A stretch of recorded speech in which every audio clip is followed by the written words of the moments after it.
Well, it looked like the most casual play of all. And Courtnall set up McPhee. And 1-0 for the Canadians. And now, Lemieux trying to move it out. Does. Taken over by Burridge and Bourque. 1-0 the Canadians.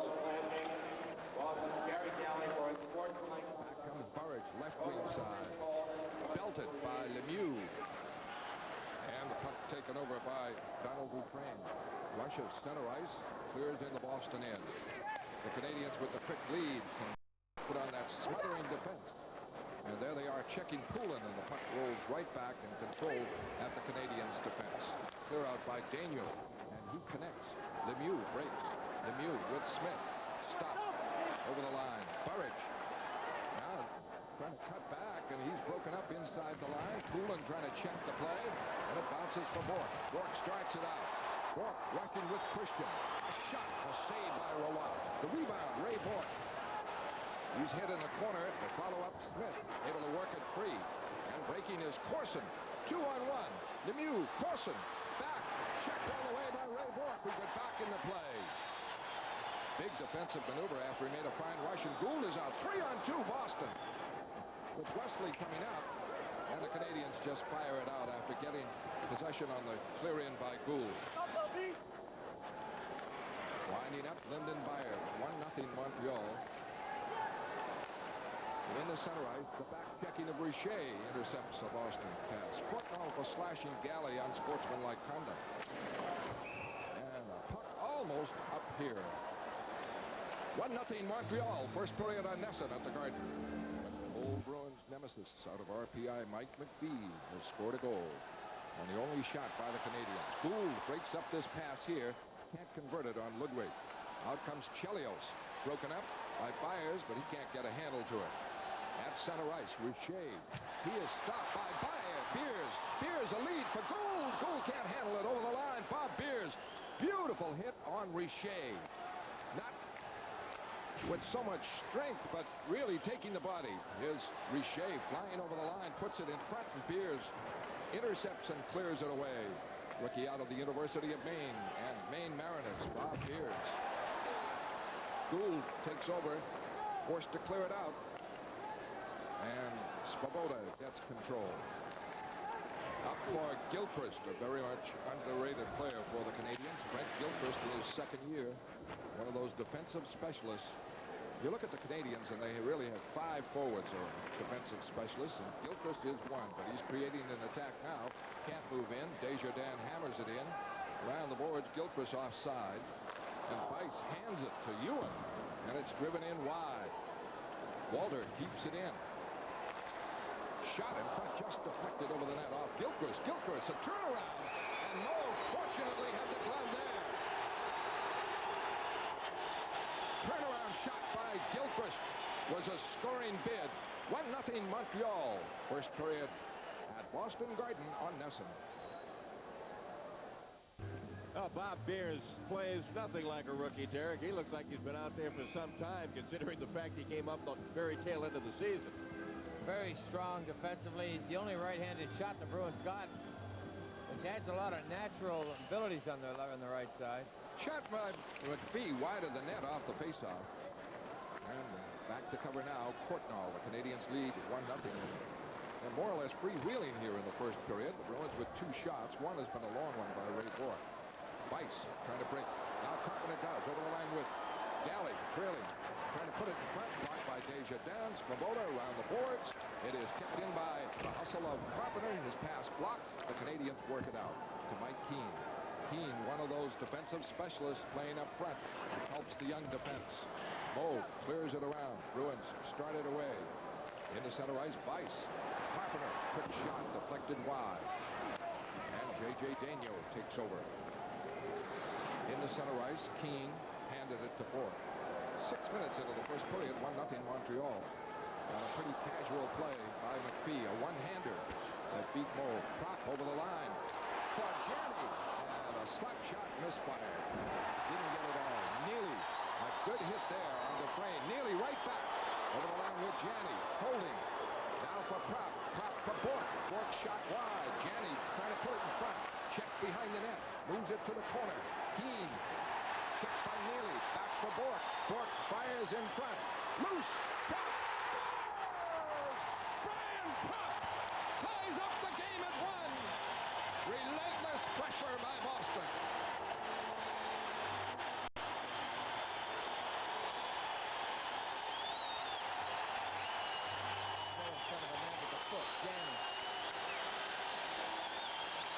I'll tell you what, Derek. They may have Cam Neely, so he's not shooting as much, but the hits make all this possible, and then the great play by Janney. There's the left foot by Janney. Gets it to Propp upstairs. Now make note of that. Upstairs by Brian Propp, who is one of the best Bruins goal scorers. Did not think on the ice where Roy is ready for you every time. Now the Bruins tie it up, and Craig Janney, a great play with that kick pass. 1-1. Neely has been hitting everything. They try to play it back to Bork. Broke it up. And over the line offside is Courtnall. The pass a little behind him as he tried to break in alone. But Janney, Propp, and Neely, with Neely hitting, put tremendous pressure on Montreal. A big hit on Dufresne. When Neely's hitting, it puts pressure on anybody. For that kind of play in their end, Montreal now has to look over its shoulder to see where number 8 is, and it takes that split second of concentration away from getting the puck out. And I don't care who you are, nobody likes to be hit, but there's Dufresne going in against Neely. It's nice to see him get hit. Now watch him hit Keane. Well, we're not going to see it any further, but Keane went down. That's when the puck came back to Raymond. You knock people on the ice, they're out of the play. The that goal means by someone Boston. has to do a double job. Brian Propp at 6:24 from Craig Janney and Ray Bork after Mike McPhee from Wes Courtnall made it 1-0 Montreal. No one on the Bruins with more experience than Brian Propp in playoffs, of course. Most of it with Philadelphia. And there's a heavy hit by Skrudland on Peterson. Skrudland, a very chippy series. He's an excellent center iceman for Montreal, and he belted Peterson. I like Skrudland. He's tough-nosed. What I get a kick out of is seeing Richer skate in after everybody separated. Yeah, Brian Skrudland, you don't mind playing tough. Stephane Richer is absolutely fooling nobody. Ooh, that's a Neely type hit. Hey, be sure to tune in Sunday afternoon as our college baseball 90 coverage continues here on NESN. Catch all the action as the South Carolina Gamecocks take to the field to battle the Seminoles from Florida State live at 2 o'clock. NESN always has the very best in college baseball excitement, so be sure to join us Sunday afternoon at 2. Well, we got the shutouts out of the way early. Yeah. 13:05 left, first period, 1-1. On goals by Brian Propp for Boston, Mike McPhee. Here's Chelios, a shot. Save, no. Drops it for Peterson. Can't clear it out. Kept in by Skrudland. Corson, just knocked away by Peterson. The puck now belted away again, kept in by Chelios. Poked away, and a timeout for Skrudland, who was in that melee in front of Andy Moog. Knocked down on the You better play. not call this a 5-minute major high stick. I think it would be Ray Bork. Well, only if the officials say they saw a stick. Ray doesn't seem to be going anywhere, but Hogarth is.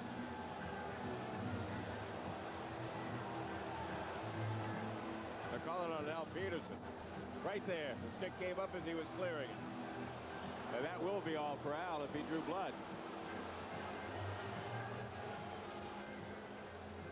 Well, that rule has got to go. Got to go. Not the fact. It's a 5-minute major for Montreal. Peterson is out of the game for high sticking. The score, Boston 1, Montreal 1. And we're in the first period on NESN at the Garden.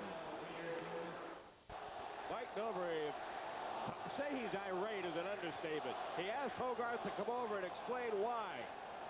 Now, I'm not sure. Well, Mike obviously doesn't have the benefit of replay. I wonder if Mike's arguing that it was Skrudland's stick himself. Peterson hit his stick into him. Let's take a little look. See if Al Peterson does help the stick in. No, it's Al's stick. He got it early. Al's stick all the way. Yeah. Well, it's a terrible rule. It has existed. There's no option for the official. Mike can protest long and loudly as Gordy Clark at his side. But that was a stick in the face, and out he goes.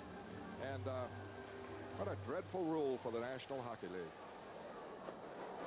As especially the 5 minutes, okay, but to lose the player, and it could have been Raymond Bork who was in the mix-up. It wasn't, obviously. We've discussed it before. If it was accidental, let the player remain in the game.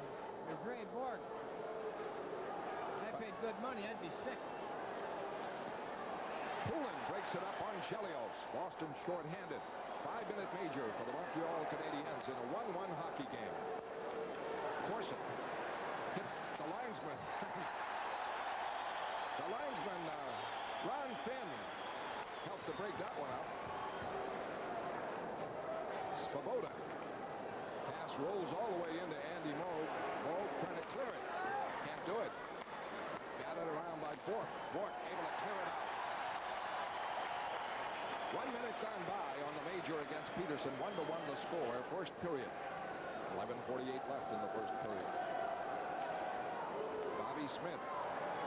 He's devastating on the power play with his stick handling and maneuvering. And now Courtnall wheels it around in for Corson.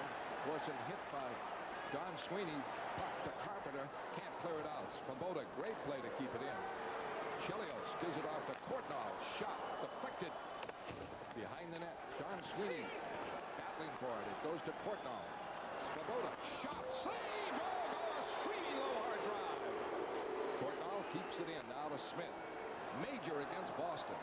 All the way to Chelios. Chelios clears it in. Bruins would like a whistle and get a change up there.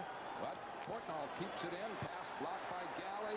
Carpenter can't chop it out. Svoboda keeps it in. Off for Chelios.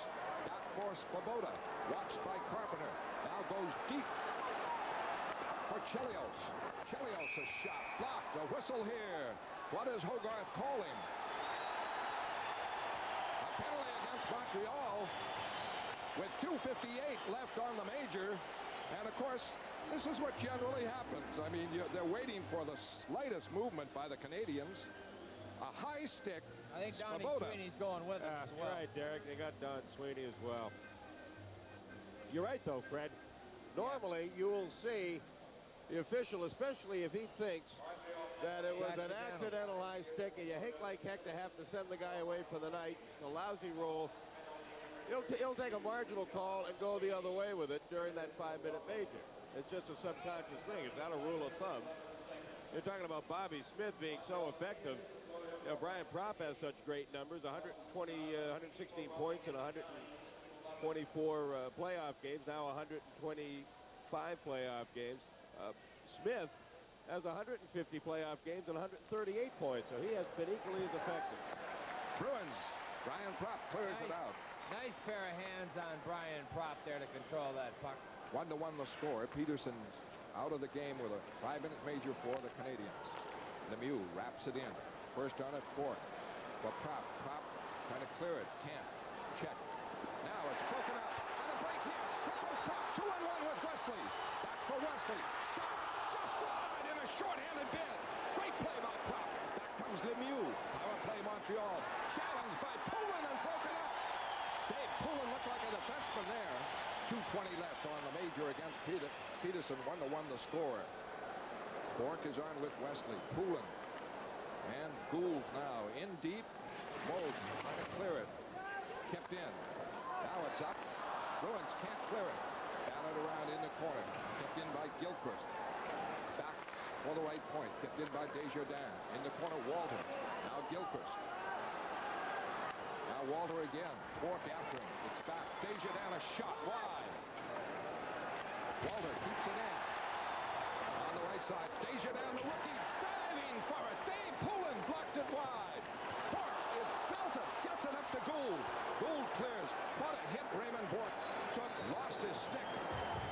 And the puck rides free to Boston in their zone. Well, you can't pick out the heroes in this penalty killing. They're just legions as they dove after pucks. 1:20 left on the power play for Montreal. Chelios. Smith. He is stopped by Bob Sweeney. Back now Carbonneau. Or rather Chelios. Chelios clears in. Beers going in. A heavy hit on the boards by the Bruins. Puck kept in the corner by Corson. And a penalty coming up. Beers knocked down. And that nullifies the major. Andy Moog got right out to combat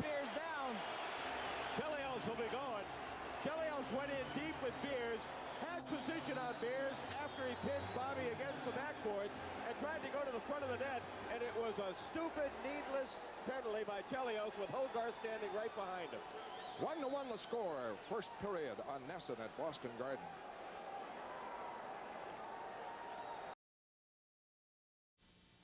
Okay, Don Sweeney as well. Oh, Bobby Smith is in the box along with Chelios. His prop setting up Wesley, shorthanded. Brian Propp coming down there, nice backhand flip right there. Wesley tries far corner low, just went off the end of the stick. I think he got the stick on it. I think Desjardins got a stick on that shot, Fred. Montreal penalty number 24. Where's Ray Bork got hit? Ryan Walter. Daigneault and Very Walter. tough man, Ray Bork. Strong. There's Well, right now, 4 shots for Montreal, 3 for Boston. 1-1 the score, and goals by Mike McPhee and Brian Propp. 8:53 left in the first period, and you haven't seen better penalty killing than that by the Boston Bruins. Diving, blocking, hustling. great hustle by Propp, Poulin, Neely, Sweeney, all of them. Bobby Gould. Chris Chelios, 2 minutes cross-checking. Bob Beers, 2 minutes on sportsmanlike conduct. Bobby Smith, 2 minutes on sportsmanlike conduct. I can't get over Chelios doing that, Derek. I mean, all right, your defenseman is up in front. He went in deep, so he's going to go to the front of the net. Good play. Why nullify it by taking a stupid cross-checking penalty? Heat of the moment, figured he could get away with it. Wow.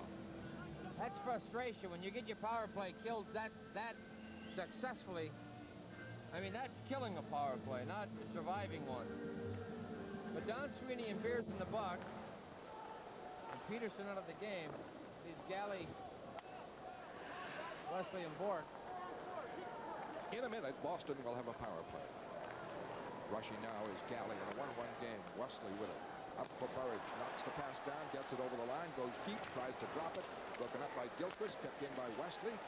Wrapped in around the corner. Daigneault and Bob Sweeney. Bob Sweeney trying to set it up with Burridge. At Gilchrist, excellent defensive player, Brent Gilchrist. Played in Sherbrooke with Pat Burns, and he knows his capabilities. He gets it away to Desjardins, who clears it in. 25 seconds, Boston with the power play. Penalty on Boston. Bob Sweeney apparently will go for taking down Corson. And Ron Hogarth's going to be a factor in this game. He's at 42 years old, out of Barrie. Remember the famous Barrie Flyers before your day? Don McKenney, Doug Bones played for that team. Yeah. That was a Hap M's team, wasn't it? Hap M's team in Barrie, Ontario. Moved the franchise to Niagara Falls. Bob Sweeney here. Here's the dump in. There is the reaching high and the tuck back. That's a silly penalty. Yeah, that is. That was as bad as Chelios' cross-check. I mean, of course it wasn't going to go anywhere. Wasn't going anywhere. You got Ray Bork on the puck and room to wheel. Well, I guess the guys wanted to try to kill off the 5 minutes completely. didn't want it messed up with a 4-on-4. Got to stay out of that penalty box. Bob just went a little too high with the stick. If he had kept it around the waist, then you're successful. Bob's aggressive rush, I think, fired up the Bruins the other night. Got him going offensively, but he's picking up too many penalties. And they've all been hooking and hooking high, so. Well, a lot of that is trying to do too much. You know, you feel like I had a bad series against Harvard. I got to work a little harder. I'll try a little harder, and all of a sudden you start taking penalties that are bad penalties. Bork trying to clear it, can't do it. Now Carpenter does. Right now it's a 4-on-3 for Montreal. In 12 seconds, they get Peterson back. Carpenter the lone forward with Bork and Galley. Svoboda rushes. Gracefully over the line, goes wide, drops it for Richer. Richer drops it away now. Ludwig, a shot, a save by Andy Moe. Carpenter clears it out. Bruins back at full strength. Myers is on the ice, checks the play. Each team short a man in 45 seconds. Canadians will have a power play again. 1-1 the score in the first period. Svoboda. Offside looked like to Richer. Richer works it over the line. Is checked by Galley. Knocked down on the play, and Bork starts it out. Up now for Poulin. Poulin in the center ice. Bork trailing. Tries to drop it for Bork. Bork has to chase it. Can't get it in front. Quick shot. And the save as Boston had a great chance by Carter. Cutting in front. Poulin keeps it in. Poulin for Bork. Back for Poulin. He lost control. And Richer breaks it out. 10 seconds. They'll have the power. Montreal. And this is going to be icing against Montreal. In 4 seconds, Montreal will have another power play. 6:57 left here in the first period. And John Carter had a close-in scoring bid as Ray Bork hustled around with Poulin to set it up. John Carter skates so well and is so quick that he is going to get a lot of scoring chances every night just by being able to be in the right place at the right time. He keeps on working like that, they'll go. What he had was Roy saw it, and he picked up Carter, came out a little bit. John turned around, weighed on the wrong foot, tried to wrist something. Didn't get much on it. And from Liz White for Derek, there are cookies, there's candy. But I'm glad to see it's Diet Coke there or Diet Pepsi or something there. No, I mean, well, that's for his conscience. Yeah. No. You'll have to take one less bag with you, Fred, to Montreal to compensate for the added weight. Right. Turkey and cheese sandwich on wheat. That's how healthy it is. Power play now coming up for Montreal. They get the man out. 40 seconds left on it as they break to center ice. And over the line, Corson. Corson for Daigneault. Very much an offensive defenseman. Was with Vancouver and Philadelphia. Poulin trying to check the play. Courtnall able to keep it in. Courtnall holding. Pass across. Chelios well in. Shot. Oh, he tried to pick the corner with a slap shot. If that's possible. I don't think it is. But boy, he was looking corner. Propp clears it away. Brian Propp has the Boston goal. Mike McPhee for Montreal. And in 10 seconds, Bruins will get Bob Sweeney back and be at full strength. Janney is out there checking the play. Again, it's Svoboda. You wouldn't know he had the flu. Corson a shot in. Blocked. Don Sweeney gets away from Courtnall. Boston at full strength. Bob Sweeney can't set a play. Burridge tried to break in. Corson comes back. Over the line, the follow-up by Skrudland. Now, a hard drive by Courtnall from well out, though, and a save by Andy Moog on that 50-footer. Back now comes Janney. He set up the goal. Janney over the line for Burridge. Burridge in deep. Check taken down by Skrudland, who is going out. Skrudland with that extra chippiness and aggressiveness. And he doesn't like to call again, and Boston goes on a power play. Really, it will be their first. Well, the Red Sox return to Fenway Park this week to open a big homestand, and NESN has the action Tuesday, Wednesday, and Thursday nights at 7:30 when they host the California Angels. The Angels both one of the top pitching staffs in all of baseball, featuring Mark Langston, who had a no-hitter along with Witt earlier this year, and last year's rookie sensation Jim Abbott. Bob Kurtz will be along with Red Sox Digest a half hour before each game. That's the Sox and Angels Tuesday, Wednesday, and Thursday nights at 7:30 live on NESN. And with all the penalty killing, the Bruins haven't had the Janney-Neely prop line out there, save for one great shift. And you see the cut that he sustained from Alan Peterson, and Peterson tossed out of the game. The Canadians toting it up around 5 minutes with a man advantage in the first period. The Bruins really haven't had any. Oh, that's a pretty good takedown by Brian. I know he felt he was just wrapping him up legally, but I think Brian Skrudland's Skrudland's got somewhat of an argument there. Randy Burridge was bent over. Really, that was a marginal call. I think Ron Hogarth thought it was a little bit worse than it was, but I think Burridge was on his way down regardless. I think you're right. The Bruins practice the power play, and look at this setup. Janney is back. The draw to Dufresne. Can't clear it out. Janney kept it in. He's playing the right point. The left point. Now it's into Neely. Off wing side. They trade passes. Across for Janney. Janney across for Neely. Shot. Trying to go high. And it's blocked. You could see them going high there. Neely leaves it to Janney. Janney holding. Fires. And it's blocked by Carbonell, who lost his stick. But the Canadians clear it out, and or rather carry it out. Keane rushing. Checked on the play. Taken down by Ray Bork. And Boston back. Janney in the center ice. Janney looking for Propp. Forces Roy to play. Oh, almost caught Propp out of there. Roy out of there. Propp had a testing shot on Patrick Roy, who changed his mind. Went back in the net, and Propp got it off the backboards for a hard shot. I think what he Roy's thinks it's saying. icing, and there it is. It's untouched. Prop over the blue line. But even if he thought it was icing, he knew Prop was going to beat his teammate down to it, so either play it or get back in the net. Do one or the other. But those end boards, especially at that end of the rink, if the door is not closed real tight, they can take some funny hops, and that thing came back very quickly to Brian Prop. Usually they die. They get above the yellow border on the bottom, the gold border on the bottom, they die. Board's very soft here. Christian on the faceoff with Carbonell. Carbonell wins it for Keane. Keane kick. Neely keeps it in. Now for Prop. Prop behind the net. Trying to drop it off Carbonell. Lost it over in the corner. Prop hustles after it. Keane pokes it away. Christian keeps it in. Closing. Cut right in and couldn't put it on net. Penalty on Montreal coming up. A slashing call. Is it Keane? 59 seconds. The Bruins will have a two-man advantage here in the first period. Boston 1, Montreal 1. We're on NESN at Boston Garden.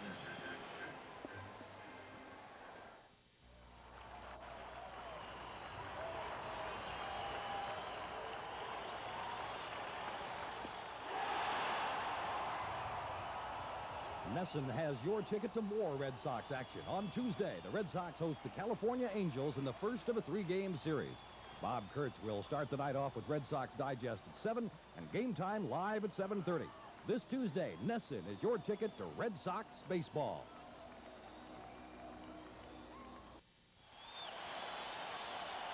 What a great move right here that comes in. You got Dave Christian, curls in the corner.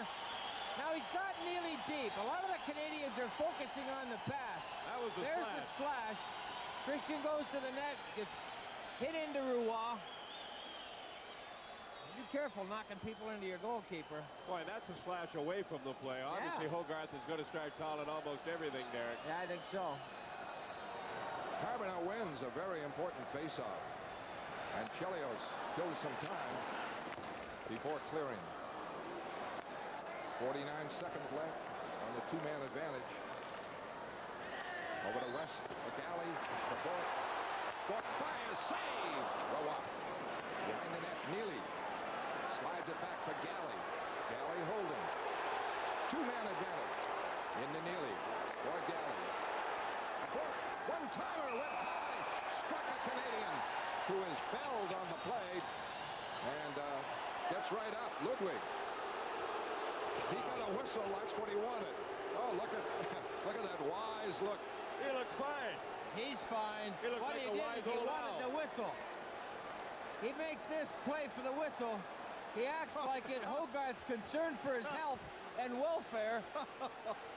And then he jumps right up. Watch him jump up. Makes a complete fool out of Hogarth. boy. Who, in all seriousness, everybody in the building thought he was hurt too. Sure. Olivier and Hamlet I never tell you got what, that embarrasses the referee. I thought I saw one of the Cowboys at Broken Arrow fall off a cliff after being shot like that. That's a beautiful, beautiful fall. Well, why didn't he stay down at least until the trainer came out? He'll stay down for the benefit of the referee. Now he takes that right above the sea. Right above the crest. Look at this. Nice little pirouette. Nothing to break the fall. Neely on the draw, wins it, nullifying that stop. And Bork keeps it in. Now off for Christian. Two-man advantage. Deflected it behind the net to Neely. Rather, Janney. Neely is knocked down in front. Back for Bob Beers, the rookie. Into Janney. Janney holding. Still holding. They just gathered in front of the rock. And the pass broken up by Carbonell. Beers back. Carbonell after him. Beers has lost his stick. And Carbonell destroys that two-man advantage. And he's done that many a time. A superb defensive player. Intercepted the Janney pass. Still a power play Boston in a 1-1 game. Bork fires it in. 3:25 left first period. Back at the left point. Bork keeps it in for Beers. Beers. A shot in a screen. Loose. The Canadians trying to work it out. Fought for by Neely. By Christian. By Janney. Janney keeps it in. Back for Beers. The rookie playing the power play. To Bork. In deep. All the way across. 2 men are going. A whistle by Hogarth. 28 seconds left on the Boston power play. Shots are 7 Boston, 6 Montreal. 3:06 left in the first period. 1-1 here. All right, Skrudland's doing his best to get Cam Neely off the ice, and Cam just isn't fighting for it. Hey, Bruins fans, now you can show your support for the black and gold in the postseason with the official 1990 Boston Bruins playoff collection. 100% cotton T-shirts and sweat tops are available with insignias of Ray Bourque, Cam Neely, or Andy Moe. All sizes are available, and orders will be shipped within 72 hours. To order your apparel, call 1-800-344-PLAY. T-shirts are $14.95, sweat tops $24. Please add $3.50 for shipping and handling. The Bruins 1990 official playoff collection. Call 1-800-344-PLAY today. Well, apparently it worked because Brian Skrudland and Cam Neely have gone off the ice. The last I saw, Derek, Cam was skating for the bench. Dufresne went in. Tina Skrudland in there. Christian Neely. And the penalty box is going to be a busy place. Dufresne and Christian are out. That was the first penalty call. And now Neely and Skrudland for roughing. Still a power play for Boston with 3:06 left in the first period. Hey, that's a great trade if you're Montreal, Fred. You've got Neely off the ice for 28 seconds of power play. And Skrudland, from the time he came back on the ice from the previous penalty, was baiting Cam at the other end. And all he wanted was to get Neely off the ice. There's a slash right there, Dufresne on Christian. Dave gives it right back to him, although not nearly as healthy. On the draw, kept in at the line by Wesley. Wesley closing. Now back for Bourque. Shot. Save. Oh, he dropped at the right time. Weiss tried to put it in front. It's knocked away by Chelios and cleared out. By Carbonneau it was. Carbonneau breaks it up inside the Boston line. Now Bourque back. Clears it around, and going for it is Ludwig, able to keep it in. And the Canadians now back at full strength. They kill off the penalty. They keep the play in the Boston zone in a 1-1 game. Dave Poulin breaks it out. Off for Weiss. Weiss a quick clear in. Burridge hustles in. Behind the net. Battles Ludwig. A battle at Poulin. Desjardins. And finally Carbonneau comes out with it. This will be icing.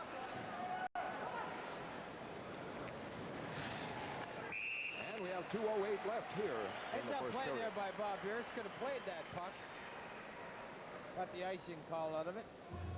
And we had a chance the other night to see the new executive suites that will be a part of the new Boston Garden. Larry Moulter showing us, and corporation presidents interested in seeing exactly what it'd be like. Wasn't it beautiful? 14-seat arrangement. And 14 and 20. luxury.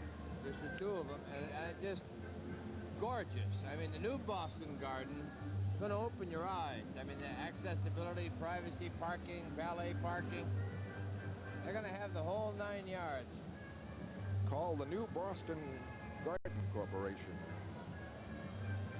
I'll show it to you. I think Carpenter gets it back. Left point. Galley, a shot. Save, Roy, as he spread that left pad down. 1-1 the score. Bob Sweeney moving in. And Bob Pierce puts it in front. Tip. Carpenter missed the net with the rebound. After the tip by John Carter. Pierce started it. The Canadians break it out. Desjardins rushes now. Clearing in the Boston end. 1:44 left in the first period. Bob Sweeney takes down Bob Smith. Pierce trying to come out. Carpenter forced to clear it out. And Svoboda with it. Boston came close on that last bid. Here's a breakup. Carpenter over the line. Carpenter drops it. Carter keeps it in. Carter can't get the shot away. And down goes Carpenter. A power play for Boston. A cross check on Carpenter, and the Bruins will have a power play again with 1:22 left, and will mean about a total of really the third power play for Boston. But Montreal had the major and an additional chance. So if you're looking at minutes, Montreal's had 5, Boston 4, and the Bruins on a power play. Ron Hogarth calling everything. Doing a fine job of it thus far. There's Carter knocked down. Stick in the face. There's another stick in the face by Corson on Carter when he's down on the ice, trying to get Carter to get excited and do something. There's a cheap shot by Corson. Had a face-off coming up in the Montreal end. Mike McPhee scored, and Canadians' first shot of the game, a one-hander set up by Courtnall. Boston came back on a storming play with Cam Neely throwing body checks, and eventually Prop scored, set up by Janney and by Bork. Desjardins, 2 minutes for cross-checking Bob Carpenter. Poulin is out there with Janney and Bice. Wesley and Bork and Mike Milbury going with the youngsters on the power play. Beers played on the last one. Neely is in the penalty box, of course, and Christian too. And Carbonneau gets the draw. Chelios can't clear it. Stopped by Bork. He's checked immediately. Batted away. And Carbonneau rushes. Carbonneau over the line. Check. Shoots. Great save by Andy Moe as Carbonneau had picked the corner to his right. And a short-handed bid. Canadians break it up at center ice and drive it back in the Boston end. Less than a minute left in the first period. 1-1 the score. Janney. Poulin. Clear around the corner. Kept in by Bork. Stopped by Ludwig. Bounces to Poulin. Poulin always on the move. Can't set up Janney though. Around the boards. Wesley, right point, keeps it in. Looking for Janney. Behind the net. Janney. Back for Wesley. Over to Bork. Bork. Wesley. Isaac Keene in front of him. A wise play by Neely, by Wesley. Isaac Keene go down to block it. Bork coming back. Check. And the Canadians clear it out. 10 seconds left to clear out by Ludwig. Boston on a power play, but the Canadians' defense has been superb. Long shot wide. That'll do it. The period ends. Boston will have 39 seconds left on the penalty against Eric Desjardins when we start the second period. The shots were even, 9 apiece. And no better scoring bid than that one by Carbonneau, short-handed, and Moog, a beautiful stop. 1-1. Short side. Boston and Montreal at the end of the first period of play, and we'll have intermission highlights in a moment.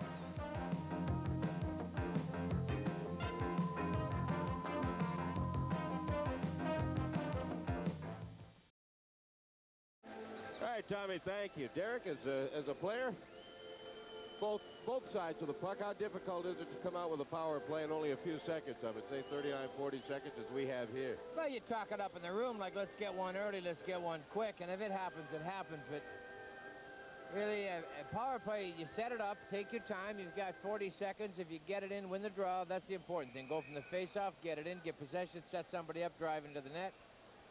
But you know that man is coming out of the box pretty quick. So the right point man, the left point man of the Bruins will be back deep, waiting for that guy to come out. He'll pick him up first. Well, let's take a look at the Bruin goal, which tied it up. Brian Prop, neither goal coming on the power play in the first period, both even strength goals. Right here's Cam Neely going for the puck, takes his man, nice little push hit. Back to the point, Bruins with possession here. Now it pops in. Here's Janney, watch him turn and just kick it to Prop. Roy's down. The key is he was down and he beat him upstairs. Bobby Carpenter tried to get upstairs on him as well. Cam Neely hit the crossbar. Keep shooting and keep shooting high. Yeah. Because you know Patrick isn't going to change. No. He's been playing that style for a long time, and it's been successful. And why change something that's not broken? But you can break them if you keep going upstairs upon a few. Then you've got him thinking, do I go down as quickly? Maybe those pads don't close as quickly when he shows the 5-hole. Well, what he does is he depends on his defense to get to the opposing forward with the puck quickly, which was going to force him to shoot it without waiting to look. And it's just a situation that defense doesn't do that. And the Bruins forwards got some time like Neely did to go upstairs. They can start picking those upper corners pretty good. Derek, the other night I noticed that after one period and well into the second, Montreal had won far more faceoffs than Boston. Again tonight, first period, Boston 9, Montreal 14 in the faceoff department. The Bruins, for the most part, during the season were outstanding at faceoffs. Why now, late season and playoffs, are they struggling? They went in a faceoff slump with Hartford and turned it around. It's concentration. Second effort, you got to try things right here. One of them, Neely at center, trying to beat Carbonneau. And it bounces under the skate of Prop and now controlled by Carbonneau. Cleared by Chelios. Down to 30 seconds on the Boston power play. And Keene able to foul it up. spills Neely, and Boston starts it out in a power play. Just underway, second period, 1-1. Wesley rushes over the line. They back off a shot, hit the post. Wesley, beautiful rush, back to Bork. Bork holding. Now to Wesley again, who just hit the post. A quick shot in, a save short side by Roy. In by Prop, looking for Neely. Bounces to Bork, keeps it in. Man back for Canadians. Prop a shot, knocked away. Neely to Janney behind the net. Rolls it back. Wesley over to Bork. They've switched. Bork a high shot. Loose. Banged around. Backhand. Neely couldn't put it in. It went wide. Prop bangs into Keane in the corner. Marvelous power play by Boston after Wesley hit the post. Keane trying to clear. Stop. Wesley holds. Wesley. Janney. Prop rather. His shot. Blocked. And it's Desjardins out of that penalty box, and he rolls it in the Boston end. Wesley rang it off the far side on Roy. Burridge trying to move in. Centers it, but it is intercepted by Richer. Checked by Bob Sweeney. Poked in deep. Back for Daigneault. Daigneault to Corson. Stopped by Galley. Picked up by Richer. Richer, good stick handler. Works it over the line. Poked away, kept in by Dufresne. Screen shot blocked. And injured on the play is Bob Sweeney. Right on the ear. Right on the back of the ear. Might have, the force of the blow, fortunately, might have hit the helmet. Tough break for Boston. Burridge was coming out with the puck. And the Bruins had a 2-on-2 for sure. You're tough. Well, I mean, it's a tough break for Bob Sweeney. I'm not. Here's Wesley's shot. Here's Wesley, an inside shift. Obviously, right there. Up. He shot it up. Up. And Roy was on the way down, and then he did. When you're moving down, you can't move your hands up as well as you could if you're just standing there. Almost beat him. Please don't take my words out of context. I have sympathy completely for Bob Sweeney. I know that. But unlike Ludwig, that's what I was comparing it to, Yeah, right. who created a face-off with a fake injury. This hurt Sweeney and hurt Boston. Indeed. Richer, Christian, battling for it. It's in front. Quick shot blocked on Corson. Another shot here. A score by Richer. On a backhander in tight. Richer scores to make it 2-1 Montreal. Stéphane Richer comes out of the corner. He really fights here in the corner well. Stayed with the puck. It's just going to squeak through a hole, too. Bounces off. Bruins right there poking the puck. Nobody's really got the man. When you don't have the arms tied up, you don't have the man. Right there, it's attempted to take off, just slides through Moog's legs. Andy down trying to cover as much of the ice as he can. Well, he has to right here get the left post with that save. Now it pokes out. Burridge misses it. Again, the first shot on net in the second period by Montreal. And Richer gets it, makes it 2-1. 54 seconds into the second period. Bruins trailed. Puck cleared around. Dufresne with it for Montreal. Clearing it back in. Wesley starts it out. Wesley checked. Forced to clear it out. With that tight back checking by Montreal. At center ice, Carpenter trying to set a play. It bounces over the line. Carter chasing it. Bice in front. Carter holds away from Lemieux. Drops it back for Bork. Bork across. Galley a shot. Saved short side by Roy. Down the boards, it's cleared out to Lemieux. He is hit by Raymond Bork and stopped. Bork takes the puck away. Galley clears it out. Carpenter is onside and puts himself offside at the line, and a face-off called. Montreal 2, Boston 1. Second period on NESN at the Garden.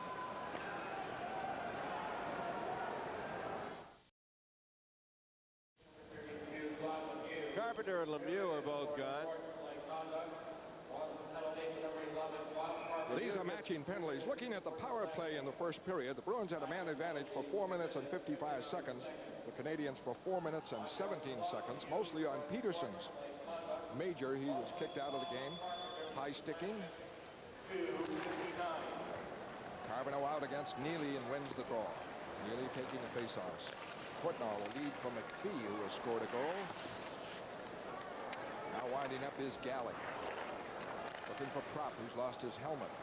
Canadians break Data. Follow up by Bob Beers. Gets it away to Prop. Prop over the line. Oh, he had Neely open on the left to move in and elected to fire from well out. And McPhee starts it back. Tipped in by Courtnall with that great speed. Courtnall forechecking Prop, trying to work it out. Check. Now wing to wing to Neely. Neely hit. Gives it to Janney. Janney over the line. For Neely. Shot scores! Cam Neely with a rugged volley check and a follow-up score from Janney to tie it at 2.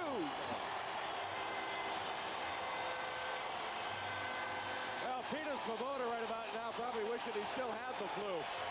What a hit by Neely, and then you knew they were going to get a shot after that. He sees Svoboda coming. He lines him up into the corner of his eye, nails him, then gets back into play. Neely snaps it upstairs. Patrick Awad down. Second one upstairs. A brilliant goal by Cam Neely. Number 5 to tie it at 2. Well, their 50-goal scorer got one. Boston's 50-goal scorer got one right back. Well, we were talking before the game and talking to Fran Rose of the Globe, talking about not a whole lot of players can pick their spots, but Cam Neely is definitely one who can. Keane rattles Bork. They both go down. Don Sweeney trying to come out. Can't. Now hit by Ewan. And the puck rolls in the corner. Ewan there. Bork after him. Gilchrist. Ewan. Ewan checked by Bork. Bork pokes it away. In the corner, though, goes Gilchrist. Back at the left point. Back intercepting Janney. 3-on-2 Boston. Janney for Prop. Prop over the line in deep. Shot. Short side saved by Rowias. Prop put that right on. Don Sweeney keeps it in for Janney. Janney in traffic. To Neely for Prop. And couldn't get it. Just blocked by Ludwig. As the Bruins pressed in, the Janney-Neely Prop line have played tremendously as the puck is iced by Montreal. With the score of Boston 2, Montreal 2. We're on NESN at the Garden.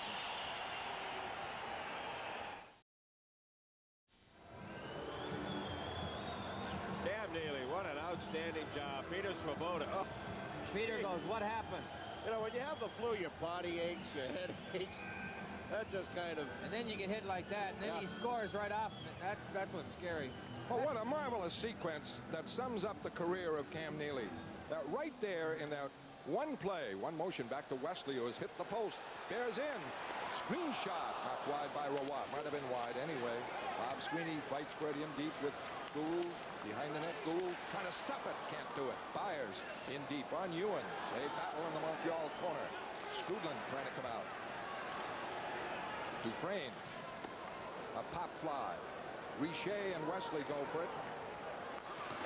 Wesley clears it out safely. Dufresne fires it back in. 2-2 the score. Heavy hit in the corner. Bruins. Byers trying to get it. Corson checked by Byers. Bob Sweeney checking Strudlin. Strudlin takes the play to Corson. The shot missed the short side. Richer puts it in front. And they score! The puck there hanging alone as Richer dropped it in front for Corson. That is a perfect example of what I've been saying. The Bruins play the body so much. Montreal is looking for the puck a little bit more. You've got to take the puck when you get the opportunity. Andy Moog thinking poke check here. He gets hit, stumble, loses his balance. Oh, Richer tries, gets it in front. What's going to happen? Nobody's got that stick covered. You've got to take the stick away from the forward. Here comes our watch, just a little tuck. Got nothing to do. Andy Moog wanted to poke check it.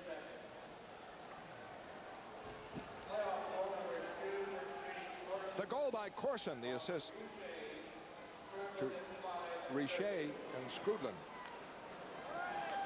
And the Canadians have the lead again. 2 shots, 2 goals. And Boston digging from behind, they have all night. Neely back. Neely, beautiful rush over the line. line for Prop. Prop broken up by Courtnall. And the clear.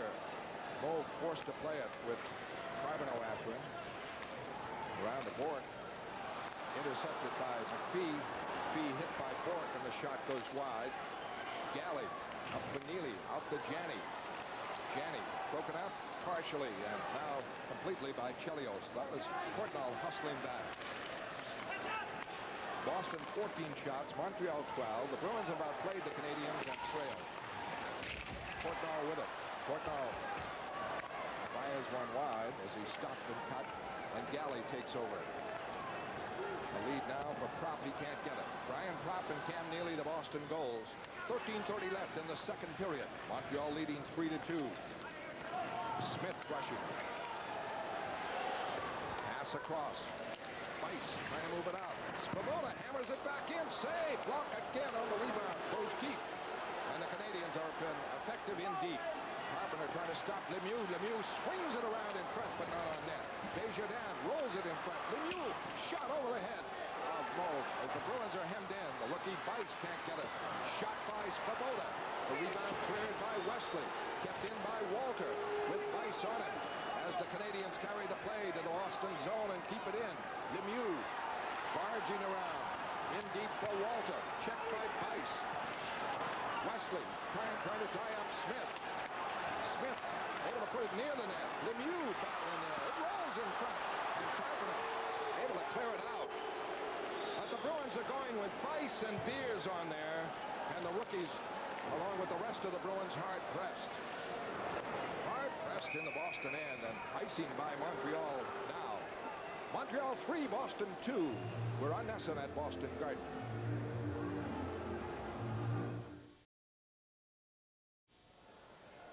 The rookie, John Bice, was whistled for slashing as we broke away, and Bruins going to be short-handed.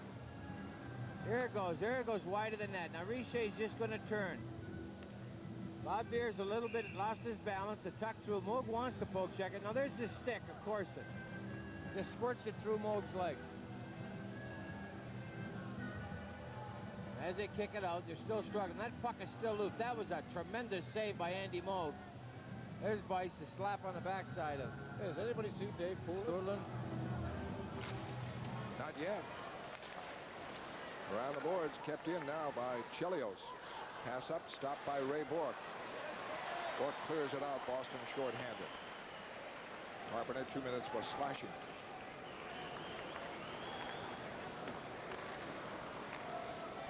Chelios starts it away. Drives it in the Canadian power play. They haven't scored on a power play, but they're leading 3-2. Bork able to clear it out. And Prop is out there with Burridge. We have not seen Dave Poulin in the second period. No word. I hope it's just equipment. Svoboda gains the line. Clear it. Moe trying to clear it out. Stop. Block. Knocked back. Played around the boards. Richet with it. Back at the line. Over to Svoboda. His pass up. Stop. Don Sweeney clears it out. For Prop. Prop rushes. Short-handed. Fires one. Wide and high. Long rebound. Galley able to keep it in. Chelios checked by Carter. Able to hold it away from John Carter. Hooked down by Carter. Hogarth lets it go. He holds Carter's stick. And a break for Boston there. Carpenter cleared it away. Bice is in the penalty box for the slash. 35 seconds left on his penalty. The Bruins have nullified the Montreal power play. And it's the Canadiens out in front by a score of 3-2 with 10:58 left here in the second period. Bosotn and Galley are going to be going, and while they are, we'll tell you that NESN has more great tennis excitement coming your way. Friday night at 7:30 with the 14th annual Ecker Tennis Open from the Bardmore Country Club in Largo, Florida. Last year's champ, Conchita Martinez, will be challenged by top 10 ranked competitors Mary Jo Fernandez and Monica Seles, plus French Open winner Arantxa Sanchez. That's the Ecker Tennis Open, Friday night at 7:30 right here on NESN. Galley and Corson got tied up along the far side as the puck came out. They went down in a heap. Nothing serious, but they each get roughing calls.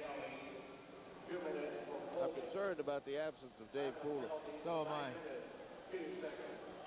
Injuries are going to play a big part in this series.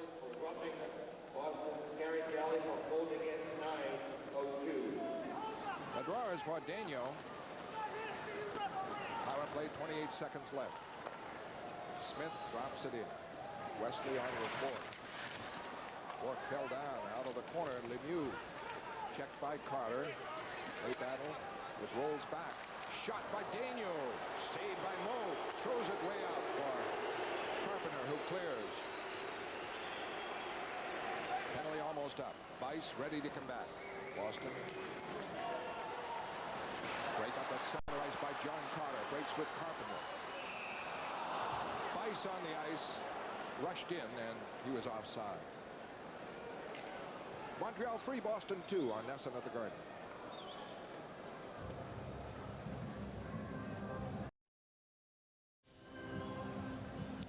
Face-off outside the Montreal line. Dave Poulin's shoulder injury will not return to the game. And what a loss for the Boston Bruins. And injuries are part of it, of course. And a big loss. Bruins have played very, very well. They trail 3-2. 3 Montreal goals have all scored within a range of, as backfoot Ray Bork icing against Montreal, within a range, I would say, of 15 feet. McPhee, a one-hander. That was in the goal crease. The last one was in the goal crease. The Boston goals by Brian Propp and Cam Neely. Janney has assisted on both.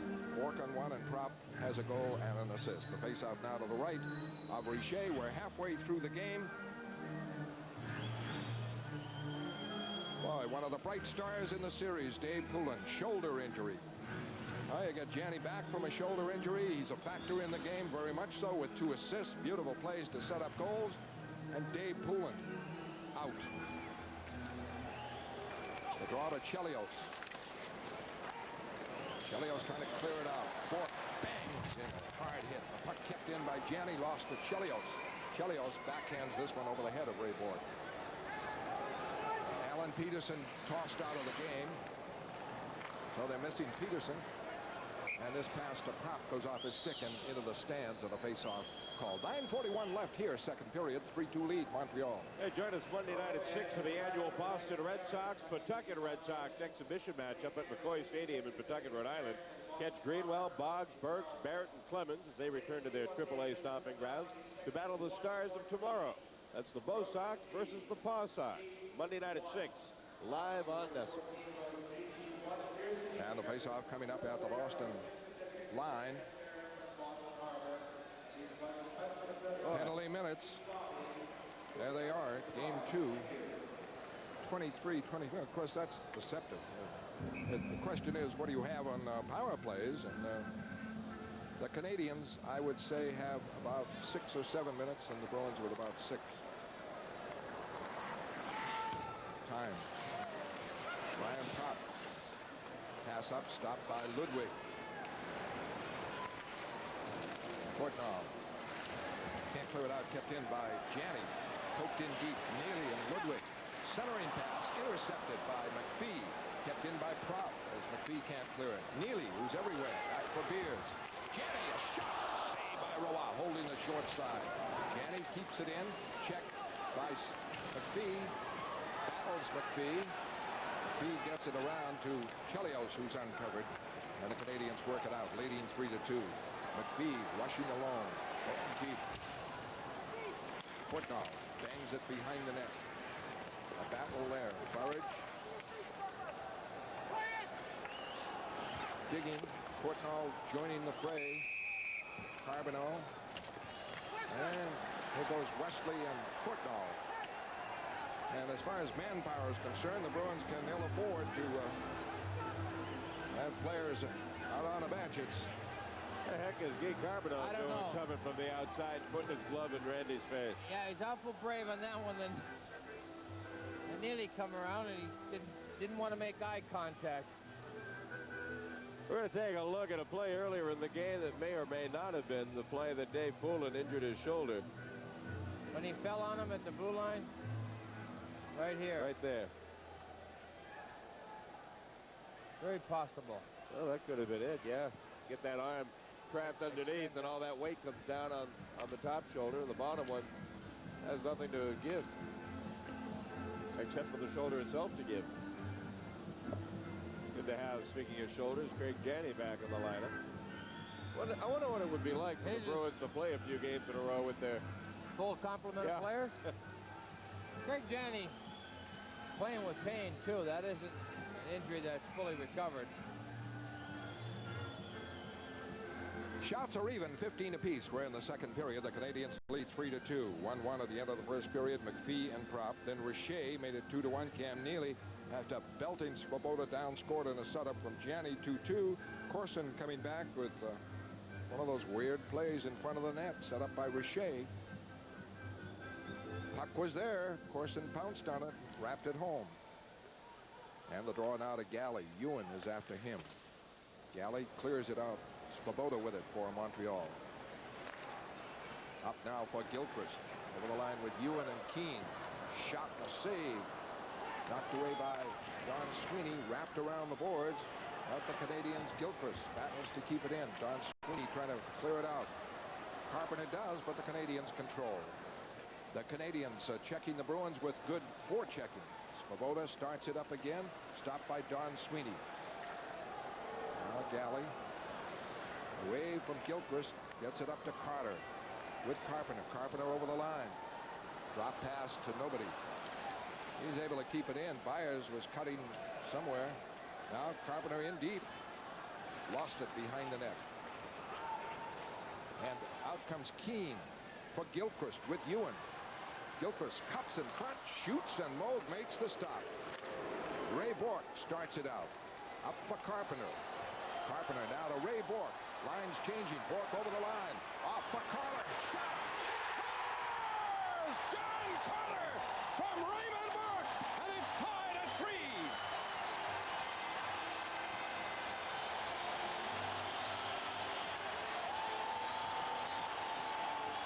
Patrick Roy better get used to standing up because they're going to keep going upstairs the rest of the night. What a rush by Ray Bourque. What a play. John Carter one times at Roofer. Too bad. You should get 2 points for Roofer. Nice little inside move by Bourque. A delay, a slide. Roy waiting right upstairs off the post. Bruins have shown real toughness to come back now 3 times. They've got to get the next goal. They can't keep playing catch-up all night long. They've got to now put the onus on Montreal to have to come back and score one to tie it. Cam Neely's hit the crossbar. Glenn Wesley's hit the post up high on Roy. John Carter. Great pass by Ray Bourque. Working his way over the line. He pulled both defensemen, Derek to him, which opened up that left lane for John Carter. Galley wraps it in. The game tied at 3. The Bruins 3 times have come from behind. Bob Sweeney in deep. Gould and the Canadians ice it. Back goes Galley. Corson after him. Icing against the Canadians. With the score, Boston 3, Montreal 3. Back in a moment.